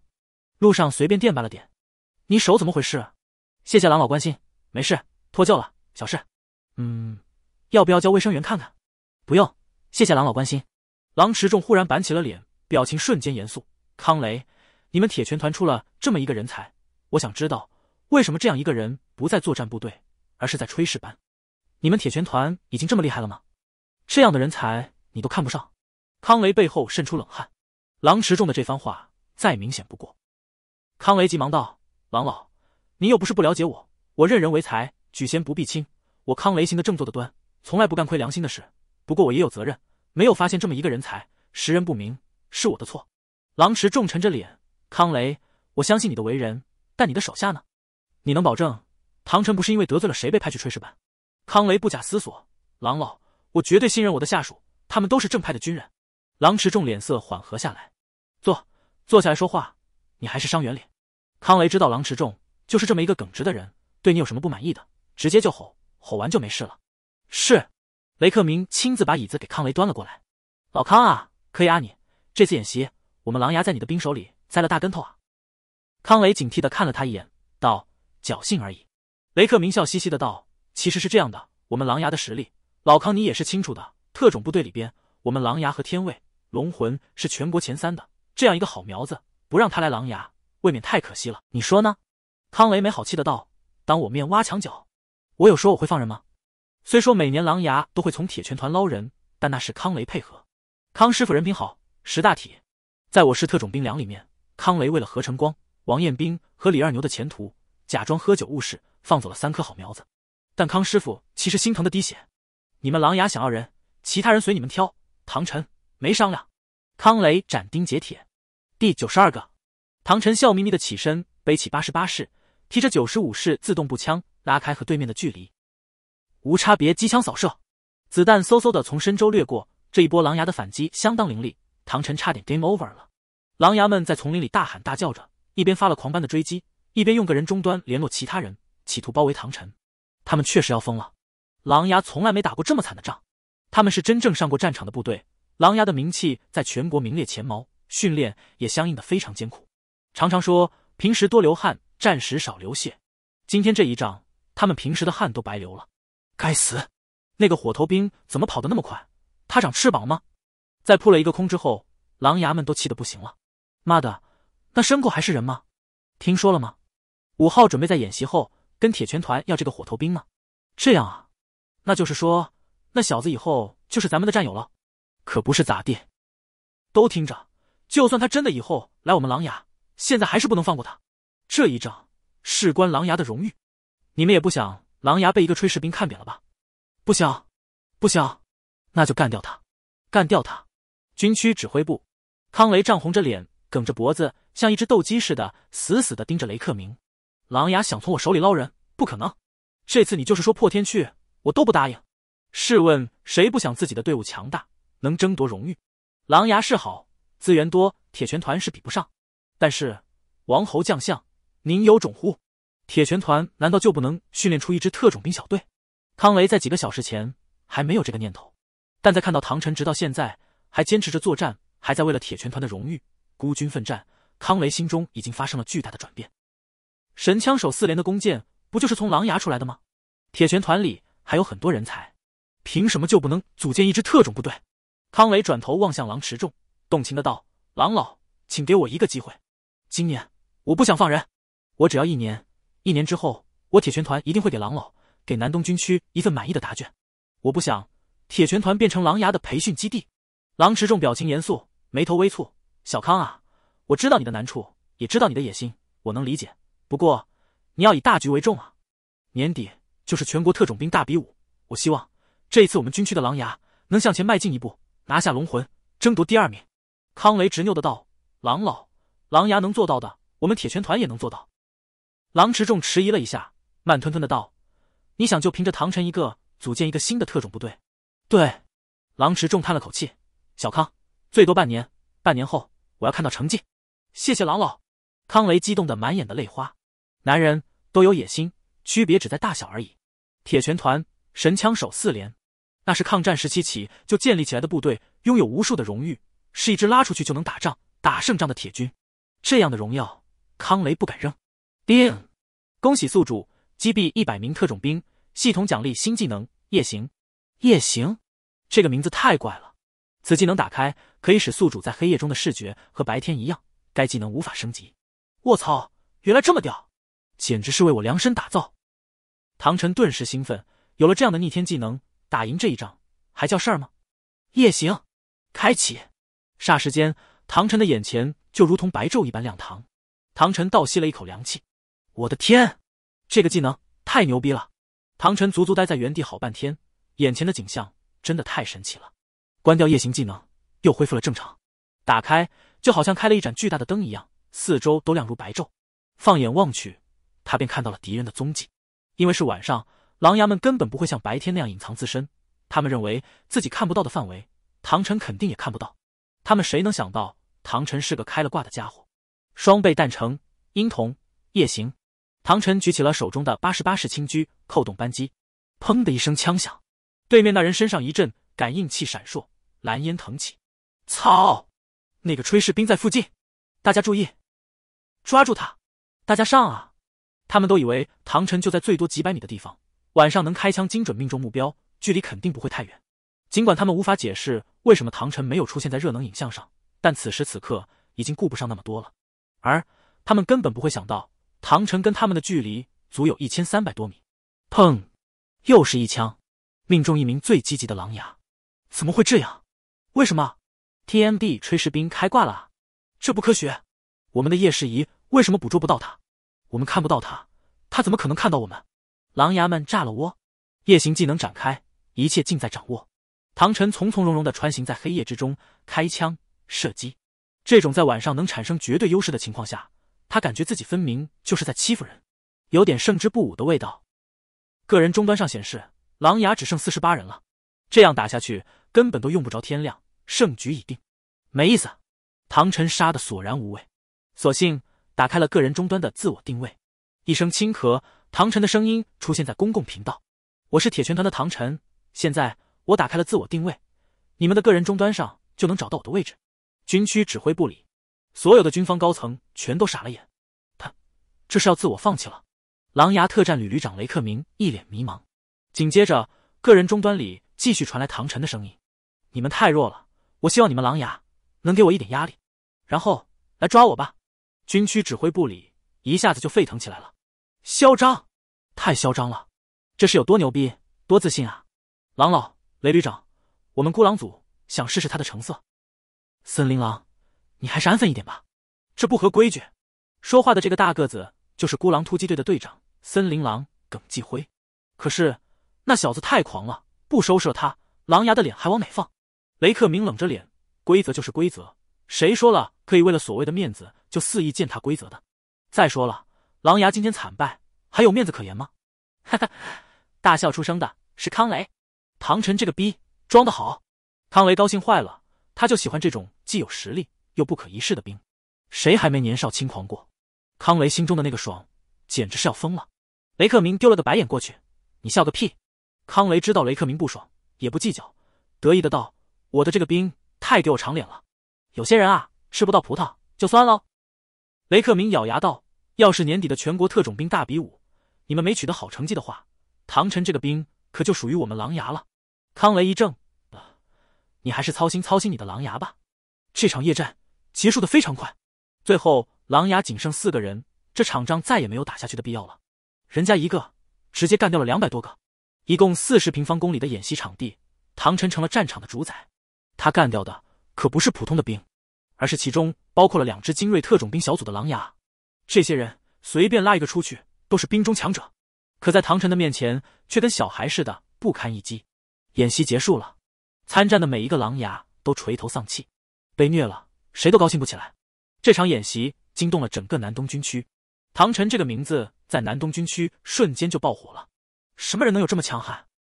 狼牙被打得服了气，尤其是最后剩余48人的时候，唐晨主动暴露自己的位置，那更是嚣张的没了边。就算是这样，他仍然再次虐了狼牙一遍。200号特种兵被一个炊事兵给虐了，这要是传出去，狼牙还有一点点脸吗？唐晨是被当作大英雄凯旋的待遇回到铁拳团营地的。列队成阵的各营各连，足足有上千人的规模，在营地道路的两边向唐晨乘坐的一辆猛士吉普车敬礼。这么高的待遇没让唐晨飘飘然，反而有一种大事不妙的预感。无事献殷勤，非奸即盗。唐晨的脑子飞快地转动着，他在分析到底会出现什么状况。老马等4连炊事班的人也都被叫过来了。老马他们都是笑眯眯的，一个个骄傲地仰着脸，一副与有荣焉的模样。唐晨这次给铁拳团长了脸，这么大的功劳简直都惊破天了。猛士吉普缓缓驶入，前方不远处是康雷带着铁拳团的一众军官，等着唐晨的车开过来。唐晨脑子里灵光一闪，顿时猜到将要发生什么。就在这时，唐晨的耳边突然传来系统的提示音：恭喜宿主，您获得了演习的巨大胜利，赢得了铁拳团的尊敬，系统奖励开始。打狗铲技能达到满级，奖励宿主大师级厨艺。该项技能将融合打狗铲和倚天剑，对大师级厨艺进行加成。我靠！唐晨握紧了拳头，这个奖励真的爽翻了啊！该项厨艺技能附带增强体质的属性，任何人在吃过宿主使用该项技能的食物之后，都能获得提升体质的效果。但该项技能不可以无限制提升，因人而异，取决于这个人的最大潜能。唐晨乐不可支，你的意思我明白，我的这项技能可以提升别人的体质，但这个人的潜能上限越高，得到的好处越多。如果这个人潜能有限，得到的好处就越少，对吧？宿主睿智，正是如此。那问题来了，我自己吃也同样有效吗？有效！唐晨咧嘴笑了。大师级的厨艺啊，何止是可以吃到美食，还能增强体质。这种技能还能训练出一批小弟。唐晨满意极了。嘎！吉普车匀速刹车。唐晨回过神来，下车向着一帮笑眯眯的军官们走去。一个标准的军礼。神枪手4连炊事班班副下士唐晨向团长报道。康雷满意无比地瞅着面前的帅气士兵，你做得很好，替我们铁拳团挽回了荣誉。我们这次演习我特别的满意，回头我就给你向军区递交申请书，给你记功，等着吧，小子，你很快就会晋升了。谢团长栽培。这次演习的成功全赖团长和各位领导的督导和指挥，还有各位战友的鼎力配合，功劳是大家的。军官们的脸色越发的柔和。懂事，聪明，这样的兵前途无量啊！康雷越发的满意了。你的表现我们非常满意，你这次功劳不小，你有什么要求可以尽管提。唐晨心中一动，道：我确实是有点想法。你说，我想带几个兵。康雷愣住了。什么情况？我那边刚跟郎老立了军令状，要在铁拳团搞一个特种作战小队，他就喊着要带几个兵，不谋而合吗？可以，我完全同意。你跟我来，我和你详细谈谈这件事。康雷高兴坏了，这真是瞌睡碰到了枕头啊！康雷看唐晨是越看越满意。你说说你的想法。我想训练几个兵，组建一支小型而精锐的特种作战小组，就类似于狼牙特战旅旗下的虎刺突击队那种。康雷笑眯了眼，怎么会突然有这个想法呢？未来的战争不会再有2战时期的那种用人去堆的情况出现了。唐晨侃侃而谈，一支战斗力全面的特种小组的作用绝对大过于一个连的兵力，甚至一个营一个团。康雷频频点头。唐晨接着道：咱们国家面积这么大，边界广，试想一下，如果我们的特种作战小组可以抵得上一个营的作用，不论向哪里开赴，那么我们的后勤压力是不是会减轻许多？你讲的非常有道理，真没想到你脑子还挺好使。唐晨谦虚的道：团长过奖了，我也就是想到什么说什么。不，你说的这些都是有价值的。这样，我给你一个牌，你可以先试试。团长，我向你要3个人成不？康雷心中一动，何晨光、王彦斌、李二牛。唐晨竖起大拇指，团长英明。康雷大手一挥，完全没问题，他们3个确实不错。这样吧，从今天就开始，你先想个响亮点的名字。唐晨略一沉吟，道：狩猎者怎么样？狩猎者，狩猎者。康雷念叨了2遍，眉开眼笑，不错，你演习的时候分明就是一个狩猎者嘛。团长过奖。康雷迟疑了一下，带着几分深意，道：唐晨，你就没想过去狼牙吗？毕竟那里是真正的特种部队，以你的实力，在狼牙也能很快站稳脚跟。唐晨笑道：我这个人喜欢挑战高难度，宁当鸡头，不做凤尾。康雷猛拍大腿，好样的，好小子，你太对我胃口了。我实话跟你说吧，其实……康雷把在军区指挥部立下军令状的事情说了出来。唐晨奇道：这妖巧吗？我跟团长的想法居然不谋而合。康雷笑道：谁说不是呢？你好好干，我会尽可能的提供一切便利。唐晨没想到康师傅这么给力，他在军营南边直接拨了一栋楼给唐晨。虽是一栋旧楼，但这种待遇可不是谁都能有的。这栋楼共4层，是70年代的红砖楼，外围的围墙3米多高，大铁门上锈迹斑斑。唐晨第2天就带着何晨光他们3人过来了。唐晨对这里十分满意。康雷还给了一辆猛士吉普车和一辆哈弗 H8， 作为狩猎者特战队的专用车。花了1天的时间打扫整理，直到晚上才全部收拾妥当。在唐晨的要求下，他把老马和整个4连炊事班的人都弄过来了。康雷哭笑不得，他一开始是不同意的，但唐晨坚持己见，康雷勉为其难的同意了。他不得不从别的连临时调人冲到神枪手4连的炊事班去。康雷原本是打算从铁拳团各营抽调精锐给狩猎者的，但是现在太奇怪了，一支特战队主要成员居然是炊事兵。唐晨这么做其实就是希望自己带出来的兵完全忠诚于自己。在4连炊事班待了1年有余，人头熟，肥水不流外人田。只要厨艺技能管用，那么很快就能把这些炊事兵打造成特种兵。但老马他们都是猛的，尽管已经搬进了小楼，还是没能缓过神来。他们都搞不明白，为什么唐晨会单单的挑他们。他们缺乏自信。次日一大早，唐晨叫他们所有人去后勤领物资、领装备。回来之后，唐晨就叫何晨光、王彦斌带着其他队员开始训练。训练方法当然是何晨光他们之前在新兵连的那些科目。一边训练的同时，大家也都是疑窦丛生，不论是谁都搞不明白为什么唐晨要把炊事班的人弄进狩猎者特战队。不行啦，我老胳膊老腿，体能跟不上了。正在负重跑的狩猎者队员当中，老马第一个倒下了，毫无形象地瘫在了地上，大口喘着粗气。汤兴全、吴强、林志坚等几个人也都跟着趁机坐在地上，一个个身上暴汗。何晨光和王彦斌对视了一眼，眼神之中尽是无奈。我也不成了，我也跑不动啊！炊事兵们哀怨地叫唤着。可不是，拿久了锅铲，不适应高强度的训练了。哎，我们可能不是当兵的料啊！就在这时，一个身影出现在他们的面前。队长！何晨光第一个发现，条件反射般立正敬礼。王彦斌和李二牛紧随其后。对于唐晨，他们是真服了，能一个人单枪匹马灭掉200多名狼牙的猛人，谁能不服？唐晨背着双手，慢条斯理地扫视了老马等人一眼，就跑不动了。即便是老马曾经是唐晨的上司，此时也不敢乱说话了。威信潜移默化地从演习之后形成。当兵是当炊事兵光荣，还是当特种兵光荣？你们好好想想，等你们以后老了，你们的娃问你们当的是什么兵啊？然后你们说你们是在部队里洗菜切菜的兵，这么回答，你们的娃不失望吗？我当然可以把你们调回到4连炊事班去，这一点问题都没有。团长本来是要给我安排团里的一些精锐过来的，可我觉得我们既然在一起待了1年多，有好事我得记着你们。老马苦笑道：唐晨，不，队长，其实我可能达不到你的要求，要不然我就给你们做饭吧。唐晨笑道：做饭你也得做，训练你也不能少。老马哭丧着脸：陈哥，你饶了我吧。唐晨哈哈大笑起来，李二牛、王彦斌也跟着笑出声来。唐晨把他搀扶起来：老马，你放心，你是有潜力的，等着吧，半年之内我会让你们都脱胎换骨。好好想想，以我能单挑整个狼牙的实力，你还不相信吗？再说了，团长已经从别的营连调了人到4连炊事班，你不留在我这儿，难道还有别的路可选吗？老马目瞪口呆，你好毒！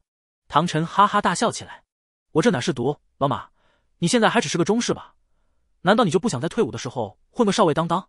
啊，这可能吗？老马心动了。唐晨耸了耸肩，特种部队里少尉满地走，根本不算稀罕。紧接着，唐晨的目光投向其他人，你们也是一样。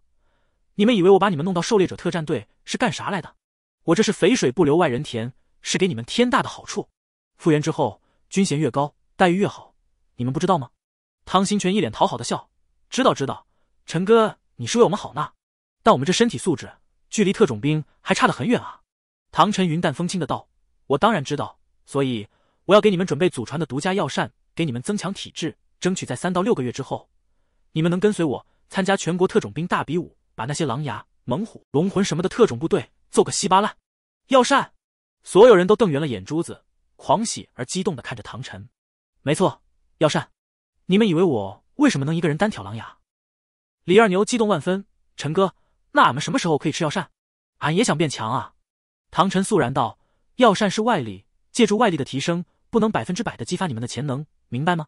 所以你们要通过刻苦的训练，配合药膳，才能变得更强。所以唐晨眼神逐渐凌厉，除了老马确实是年纪都比我们大，可以谅解之外，其他人继续给我跑。我要打造出一支战无不胜的特战小队，你们将会书写历史。唐晨这番话并没有怎么刻意的去煽情，但众人听了却是不由自主的热血沸腾。何晨光喊了一声，继续训练。队员们士气高昂，齐吼一声，迈开大步。老马，你跟我走。狩猎者小院里，老马按照唐晨的吩咐进了厨房，洗菜切菜，给唐晨打下手。宗师级得厨艺技能展现出来，一下就把老马看呆了。队长，真没想到你这厨艺是进步了，还是以前藏着掖着没表现出来？哈哈，这个不重要，重要的是这几道菜是经过了药膳改良的，能在一定程度上增强体质。老马顿时两眼放光，我能尝尝吗？当然可以。唐晨也想知道到底有没有效果。老马拿起了一盘醋溜土豆丝，拨拉了一碗出来，吃了几口，老马就目瞪口呆了。我的妈啊，这么一道再普通不过的家常菜，居然这么好吃！色泽金黄，油光诱人，却又不腻，吃在嘴里绵软中带着酥脆，酸中带辣，融合得非常巧妙。啧，这是我这辈子吃过的最好吃的土豆丝。唐晨笑盈盈的道，你别光顾着味道，吃下去之后呢，有没有什么不同的感觉？这么一说，老马细细体会了一下，忽然惊讶道，你还别说，好像浑身上下有点暖烘烘的感觉，2条腿都轻快了些。说完，他还在原地蹦了几下。唐晨笑道，不会有那么快吧？你是不是心理作用？老马兴奋的摇头，不是心理作用，真不是，我刚刚训练是真累坏了，洗菜切菜的时候腿还酸着呢，可现在好多了。你这个药膳真灵啊！唐晨点头，那就好，待会儿你多吃点，现在先去继续给我备菜。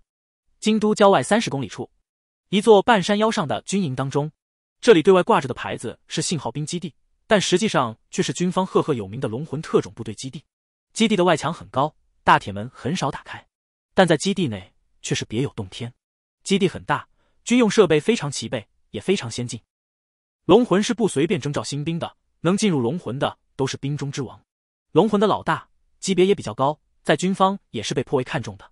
此时龙魂的老大范启山正在心急火燎地上了一辆越野车，嘴里还在不停地催促司机，大佬这么着急是怎么了？没见您这么急过啊。开车的司机可不是普通司机，而是龙魂的头号狙击手卡巴尔，一个游牧民族。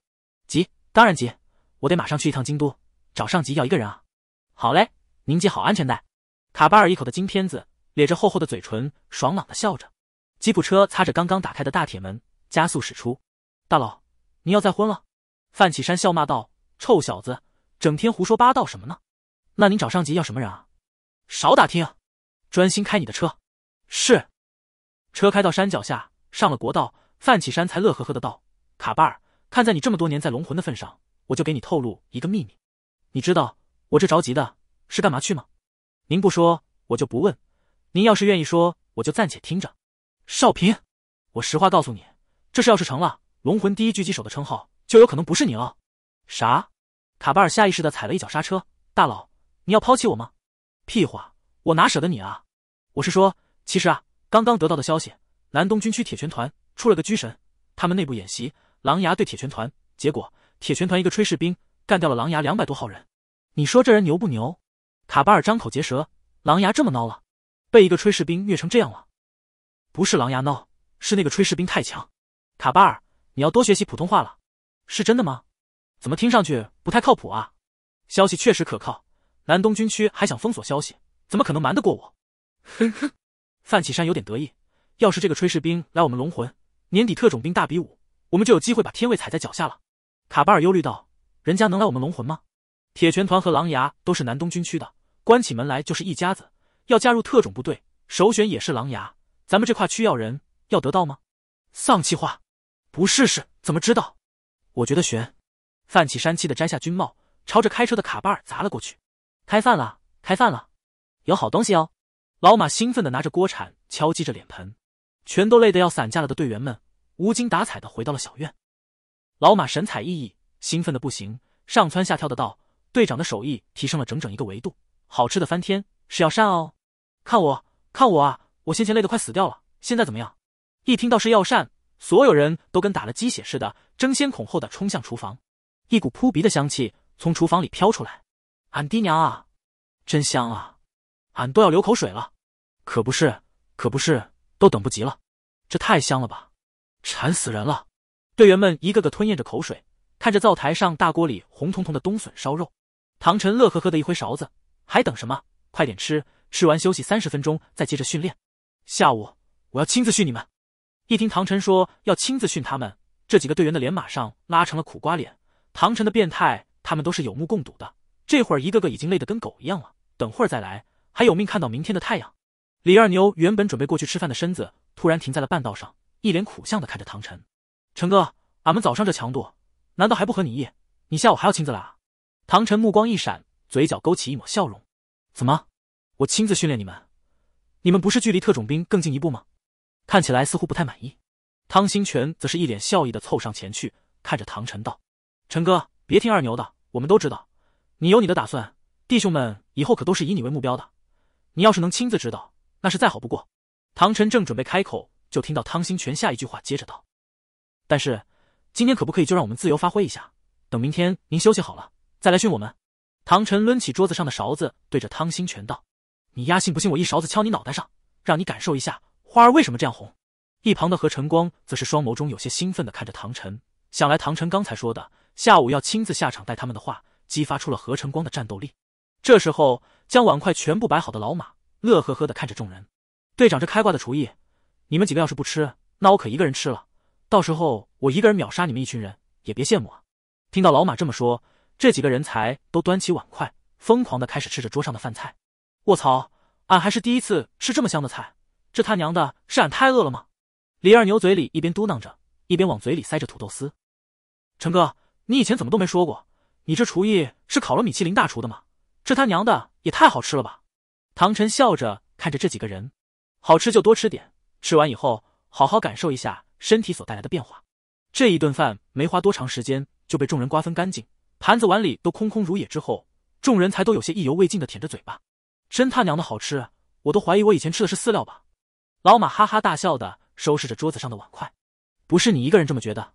而坐在一边的唐晨此刻一直注意着大家的状态，第一个引起唐晨注意的人就是坐在不远处的何晨光。只见何晨光此刻脸变得通红，额头上也开始浮现出一层细密的汗珠，双拳紧握，似乎像是在忍受什么痛苦一样。唐晨走到何晨光面前，沉声问道：“晨光，你这会儿身体里什么感觉？”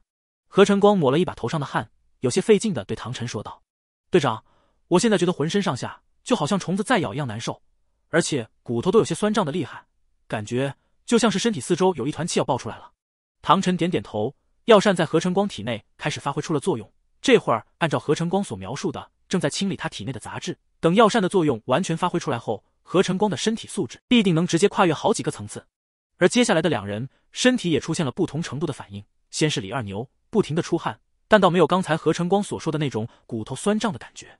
其次就是汤兴全，他的反应最小，仅仅只是觉得身体有些不受控制的发热和发烫，其他倒是还没出现。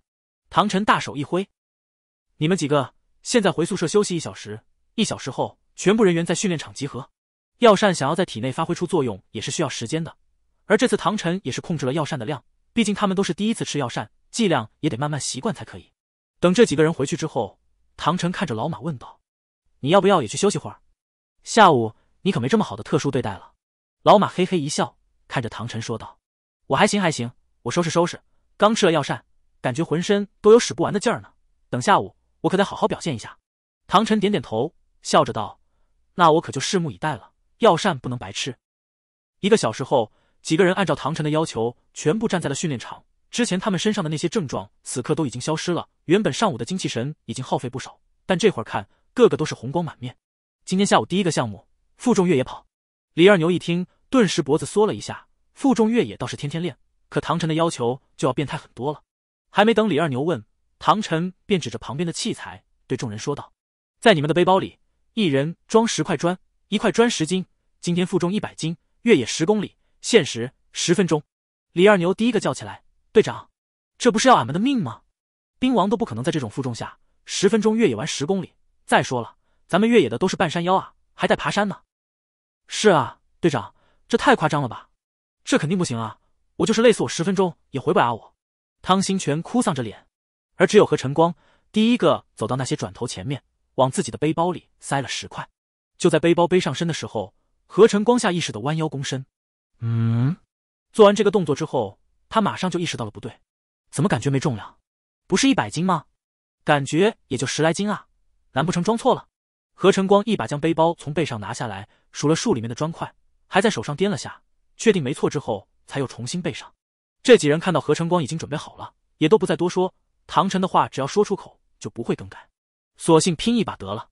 当众人将背包全部背在背上的时候，几乎是每个人脸上都浮现出了惊喜的神色。卧槽，这他妈就是药膳的功效！我最少还能再来50斤没问题。200斤估计都能行，这药膳太神奇了。唐晨看着众人，眼神微眯，大声吼道：“计时，开始！”听到唐晨的命令，何晨光一马当先，直接迈开大长腿，大步跑了出去。身后几个队友也紧跟上，开始10公里越野跑。我擦，何晨光，那小子怎么跑那么快？就是这家伙是吃了药吗？只见一声令下，何晨光如同旋风一般，快速朝山顶跑去。何晨光瞬间爆发出惊人的速度，好像身后不是背着100斤的砖块，而是最顶级的智能外骨骼，可以让他如同超人一般狂奔。见状，其他队友也不禁加快脚步。我去，好像我的速度也比平时快了不少。李二牛紧紧跟随在何晨光之后，位于第2名的位置。没错，我也发现了，身上背着100斤的东西，却一点不感觉到累。王彦斌位于第3名，就在李二牛后面。他们3人很快和其他队友拉开距离，处于整个队伍的第1集团。而刚刚吃完唐晨的药膳，他们3个也是反应最大的。哈哈，你们傻了吗？何晨光没有吃药，而是吃了陈哥的药膳。陈哥也太牛了吧！我感觉那药膳比什么兴奋剂还可怕，而且完全没有任何副作用。就是这10公里越野跑，估计大家都没问题。你看，连汤兴全都比平时快了许多。这个汤兴全吃完药膳后，是众人中反应最小的一位，只是觉得有点发热。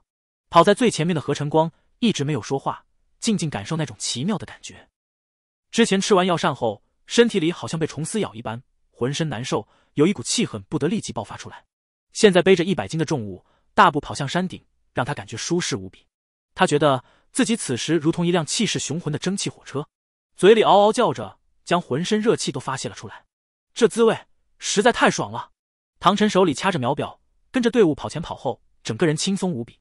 看来系统果然没有欺骗我，大师级厨艺确实可以大幅提升人的体质，而且潜能越大的，享受过唐晨的大师级厨艺后，提升越明显。之前众人吃完药膳后反应不一，体现了个人潜能的不一致。这一点此时正对应个人在越野跑中的先后位置。想到这里，唐晨看了眼老班长老马，他位于队伍的中间位置，在整个小队中潜能算中等。老马看着唐晨在队伍中跑前跑后，身后的100斤砖块似乎对他没有一点印象，不由啧舌不已。这小子真是个怪物啊，难怪唐晨能单枪匹马搞定狼牙200多个顶尖好手。众人也注意到唐晨游刃有余的轻松表现，开始窃窃私语。卧槽，唐晨真是变态啊！我感觉他不跟着我们一个人跑的话，速度还能提升1倍。哼，我们才吃了一顿唐晨做的药膳，就提升这么大，人家天天吃有什么奇怪啊？也对，你们说要是我们天天跟着吃药膳，是不是？别做梦了，先跑完这10公里吧。唐晨听到队友们的议论，得意一笑。不得不说，这大师级厨艺确实牛逼。本来已经累得要死要活的队友，用过药膳之后，个个背着100斤砖块，还能在路上闲聊，显得十分轻松。很快，在唐晨的不断鞭策下，整支队伍到达了终点。提前站在终点线上的唐晨依次给手下报时：何晨光8分30秒，李二牛8分40秒，王彦斌8分45秒。这三人带领整个炊事班队伍率先冲过终点。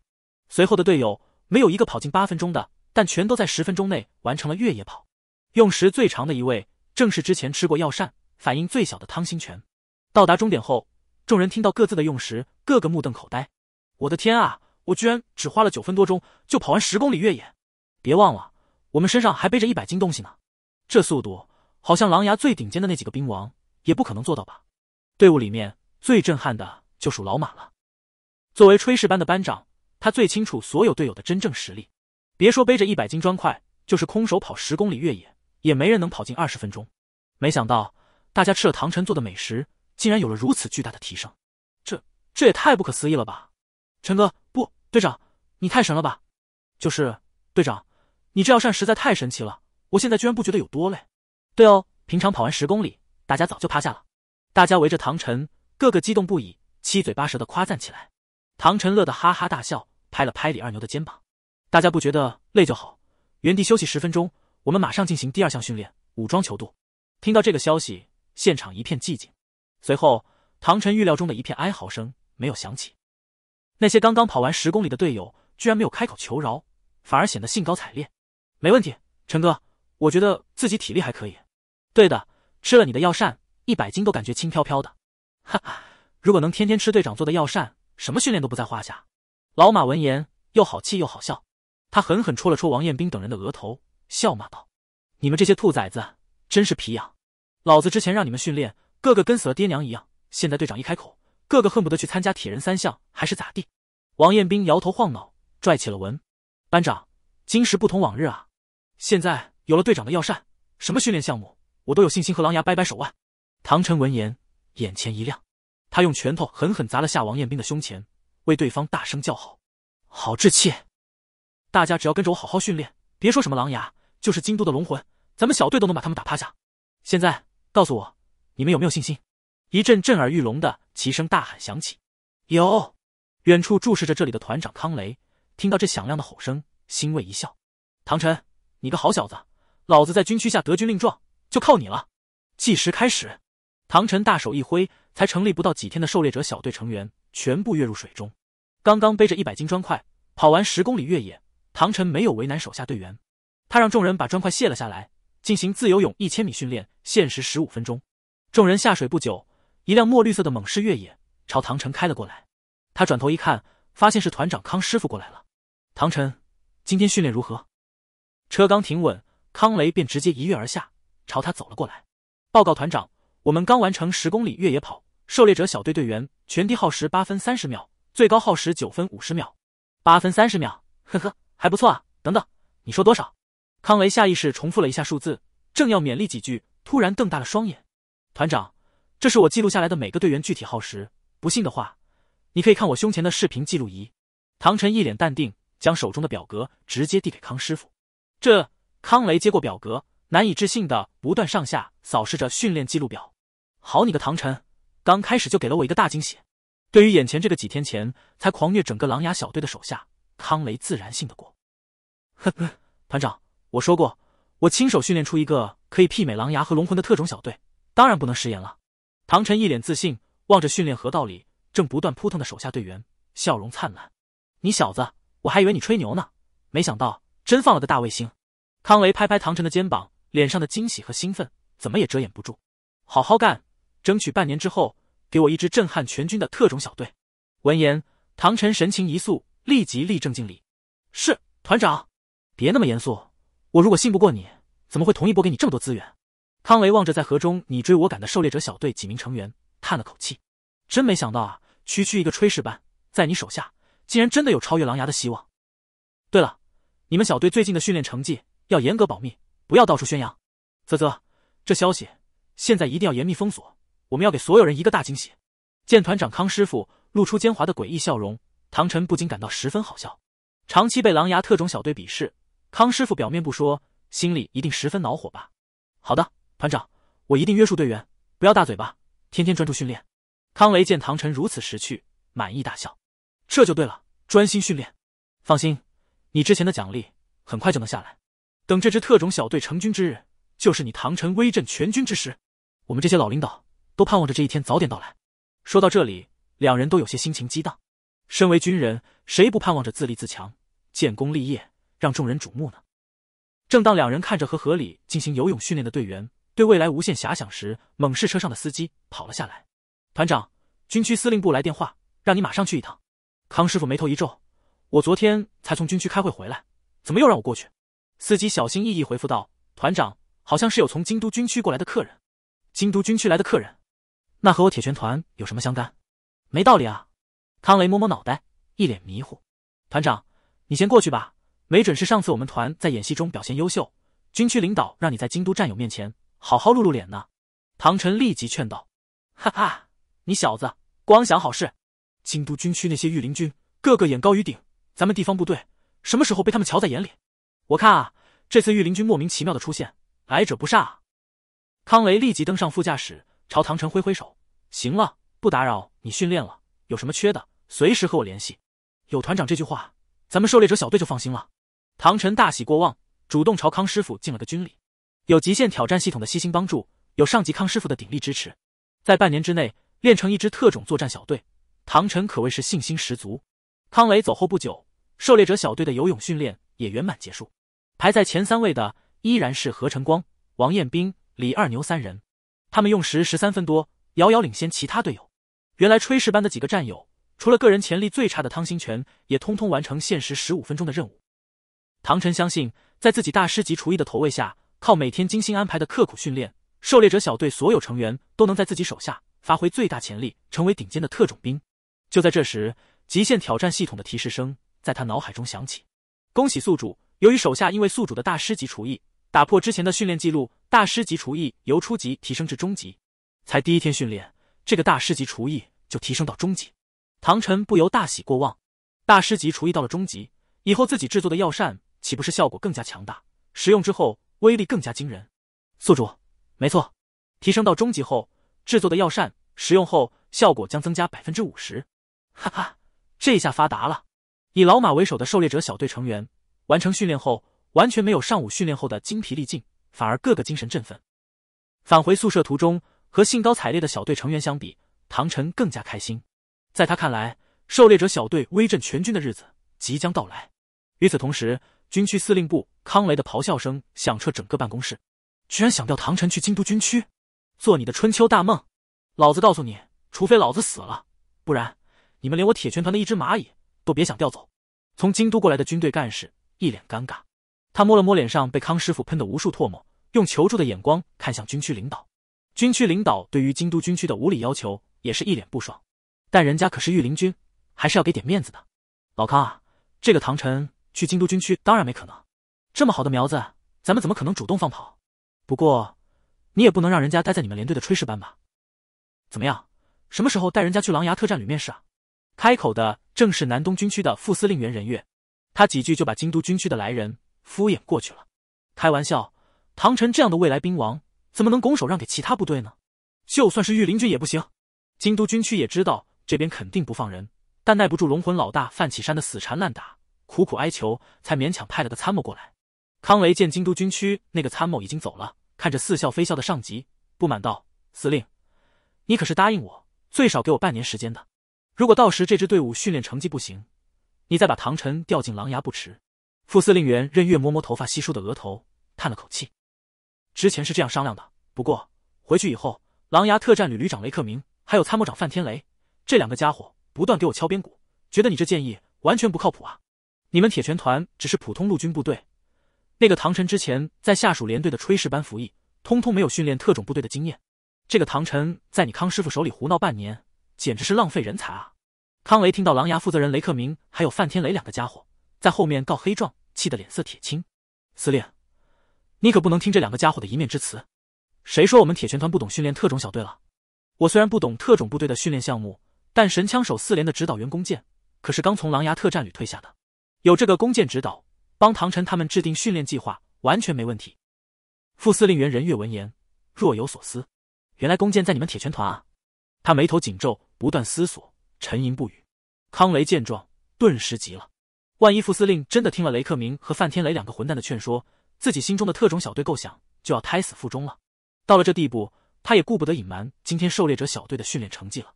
报告司令，其实不用半年，今天在唐晨带领下，狩猎者小队的训练成绩就已经接近甚至超过狼牙平均水平了。康雷咬着牙，将之前决定要保密的消息主动向副司令员任月报告。什么？负重100斤，武装越野10公里，每个成员都跑进了10分钟。听完汇报，任月大惊失色。好你个康师傅，不会在骗老子吧？任月一脸的难以置信。要知道，整个狼牙特战旅能达到这个成绩，不超过2只手。康雷申请的这个狩猎者小队，主要都是由之前铁拳团神枪手4连炊事班组成，加上何晨光和王彦斌2个今年的新兵，训练第一天就达到这个令人震惊的成绩，实在太不可思议了。司令，军令如山，我怎么敢谎报军情呢？您要是不信，现在就去视察就知道了。康雷一脸自信，一副信誓旦旦的模样。好，你通知下去，我明天中午去你们铁拳团视察，明天过去顺便将上次演习时的奖励发下去。康雷，如果老子发现你敢弄虚作假，有你苦头吃。闻言，康雷大喜，立即敬了个军礼。司令，你放心吧，明天铁拳团一定以最好的军容迎接首长的视察。回到铁拳团，康雷立即乘坐猛士吉普车来到狩猎者小队的驻地。他把赶结束一天训练的唐晨和老马拉到办公室。团长，有啥事啊？老马乐呵呵地问道。高强度训练一天后，所有狩猎者小队成员都感觉身体也撑得住，没有之前整个人要散架的感觉。因此，现在老马心情不错，感觉自己真的有希望成为一个特种兵。康雷望着唐晨，一脸严肃。唐晨，老马，明天中午军区首长要来我们铁拳团视察，到时在咱们神枪手4连用餐。虽然你们刚刚从4连炊事班调过来，但全团都知道新来的炊事班手艺和你们差远了，所以到时麻烦你们回去一趟，继续掌勺。唐晨眼前一亮，直接点头答应下来。没问题，团长。不过首长明天过来，不单单只是为了视察咱们团吧？康雷呵呵一笑，在唐晨胸前捶了一拳。就知道瞒不住你小子。狼牙特战旅那2个混蛋在背后净谗言，说咱们想训练出一支媲美狼牙的特种小队，是在过家家。狼司令有点顾虑，今天又来劝我让你去狼牙。还好，今天我恰好看到你们的训练成绩，明天狼司令会过来检查你们的训练成果。唐晨微微一笑，朗声道：团长放心，今天的训练成绩经得起任何人检验，我们狩猎者小队明天一定让首长大吃一惊。你小子有信心就好。康雷拍拍2人的肩膀，吩咐道：你俩回去后让队员好好准备，先把炊事班弄好，让军区首长一行人饱餐一顿。老马憨厚一笑：团长，你放100个心，唐晨的手艺整个4连都服气，有我们在旁边帮忙，绝对不会出差错。康雷仰头大笑，信心十足，直接回团部去了。第2天一大早，狩猎者小队先把驻地的内务处理好，随后直接开着康师傅分配过来的猛士越野车和哈弗 H6 来到了神枪手4连炊事班驻地。这时团部早就把精挑细选的食材送来了。军区首长视察，食材还是平常的连队食材，不可能搞特殊，但如何让首长吃得满意，拍手称好，就非常考验功夫了。还好有大师级厨艺的加成，唐晨一点都不慌。队长，你下命令吧，今天大家都听你指挥。老马经过昨天的训练，已经对唐晨彻底服气，率先表态道：对啊，队长，你的手艺大家都知道，在咱们军区绝对顶呱呱。没错，你来掌勺，咱们来打下手，肯定没问题。就是今天咱们神枪手4连一定让军区首长撑着回去。刚刚接替老马他们成为4连炊事班新成员的几人，见唐晨一个新兵这么受推崇，个个面面相觑，窃窃私语。这小子厨艺真的有这么逆天吗？急什么？等下就能知道了。我还不信了，一个毛头小子能有多厉害？唐晨自然注意到那些人质疑的目光，不过现在可顾不上他们了。时间紧急，他马上开始安排工作。掌勺的自然是自己，不过打杂和配菜的也很重要。助手中最重要的白案，李二牛当仁不让。唐晨拿起笔，刷刷选了几个常用菜，标准的4菜1汤。老马看着这个菜单，不禁皱起了眉。2荤2素加1个汤，看起来倒是不赖。不过，队长，今天除了招待首长，我们还要负责全4连的伙食啊。这样的话，除了全连队的大锅菜，首长这边是不是要单独用小灶？唐晨大手一挥，不用了，首长说了不搞特殊，跟全连队一起吃大锅菜就行了。这老马欲言又止，行吧，主要是队长你掌勺，我还是信得过的，大锅菜就大锅菜吧。老马打定主意，万一军区首长觉得味道不好，团长怪罪下来，自己出来认错。唐晨年纪轻轻，看起来还是缺少历练啊。如果说唐晨这个决定，老马只是觉得稍微有点不妥，那4连星炊事班成员就觉得唐晨太过惊世骇俗了。军区首长过来用餐，居然不开小灶，直接从大锅菜里上。唐晨这小子不是狗胆包天，就是失心疯了。一般来说，这大锅菜出来的菜肴，别说普通官兵了，连炊事班自己都嫌弃。基本来说，只要是军区首长过来视察，下面的主官首先就要叮嘱炊事班小灶的事情。士官领导怎么能轻忽大意呢？就在这时，铁拳团团长康雷过来了。神枪手4连炊事班新任班长陈奇心里不由冷笑，等团长知道这个唐晨绝对用大锅菜招待领导，肯定要把他骂得狗血淋头吧。这个小年轻还是太幼稚了，一点不懂人情世故。报告团长，炊事班已经准备完毕，具体菜单还有每个人的任务都分配好了，请团长指示。看团长来了，老马立即跳出来汇报。因为军区首长对狩猎者小队的成立还有疑虑，今天过来视察，康雷还是把老马当作4连炊事班的班长，唐晨名义上依然是他手下的兵。点了点头，康雷问道：老马辛苦了，今天是唐晨掌勺吧？没错，团长，今天我们都听唐晨吩咐。那就好，有唐晨在，肯定没什么问题。随后，康雷没有当众询问唐晨具体安排，而是拉着他到偏僻地方，小声商量事情。看到这一幕，陈奇不由瞪大双眼，心里大吃一惊。这是什么情况？团长居然连首长小灶的事都不过问。他看了眼一脸沉稳的唐晨，不由对他在团长心中的分量开始重新评估。看来这小子很让团长看重啊，以后千万不能和这小子发生冲突。另一边，康雷和唐晨开始细细谋划起来。唐晨，军区首长半小时后就要过来了，他们首先会在铁拳团里四处走走，看看团里的训练情况。怎么样，你这边应该忙得过来吧？我想让何晨光暂时回4连参加射击训练，没问题吧？何晨光可是能用88星号命中1200米外的目标，全团有名的神射手。康师傅的心思，唐晨自然非常清楚。要不是炊事班这边离不开唐晨这个掌勺，康师傅肯定会把他也拉过去训练，接受军区首长检阅。当然没问题，何晨光你随便用。对了，团长，今天是哪个军区首长过来啊？康雷拍拍额头，一脸自责。瞧我这脑袋，连这事都没和你说。今天过来的是南东军区的副司令员任岳，主管部队训练和备战的大领导。唐晨闻言倒吸一口凉气。军区副司令员岂不是中将军衔？我的天，进部队还不到1年，就能见到这样的大领导。听到唐晨的小声嘀咕，康雷哈哈大笑。你小子，一个中将不会，就让你腿软了吧？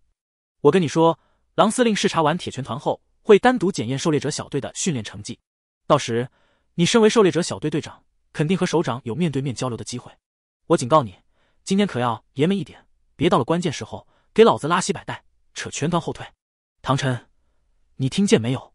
啪的一声，唐晨双腿并拢，来了个标准的立正敬礼。是，团长。康雷拍拍他的肩膀，微微一笑。行了，别太紧张，你小子可是想要创造出一支可以和狼牙特战旅媲美的特种小队。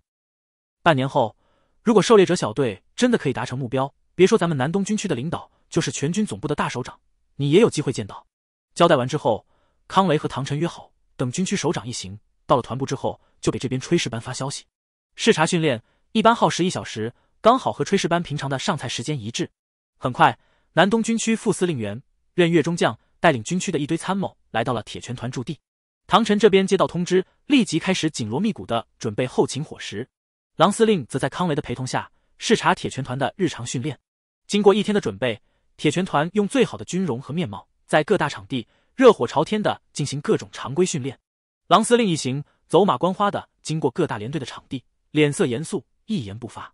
团长康雷心中忐忑，不知首长到底满不满意。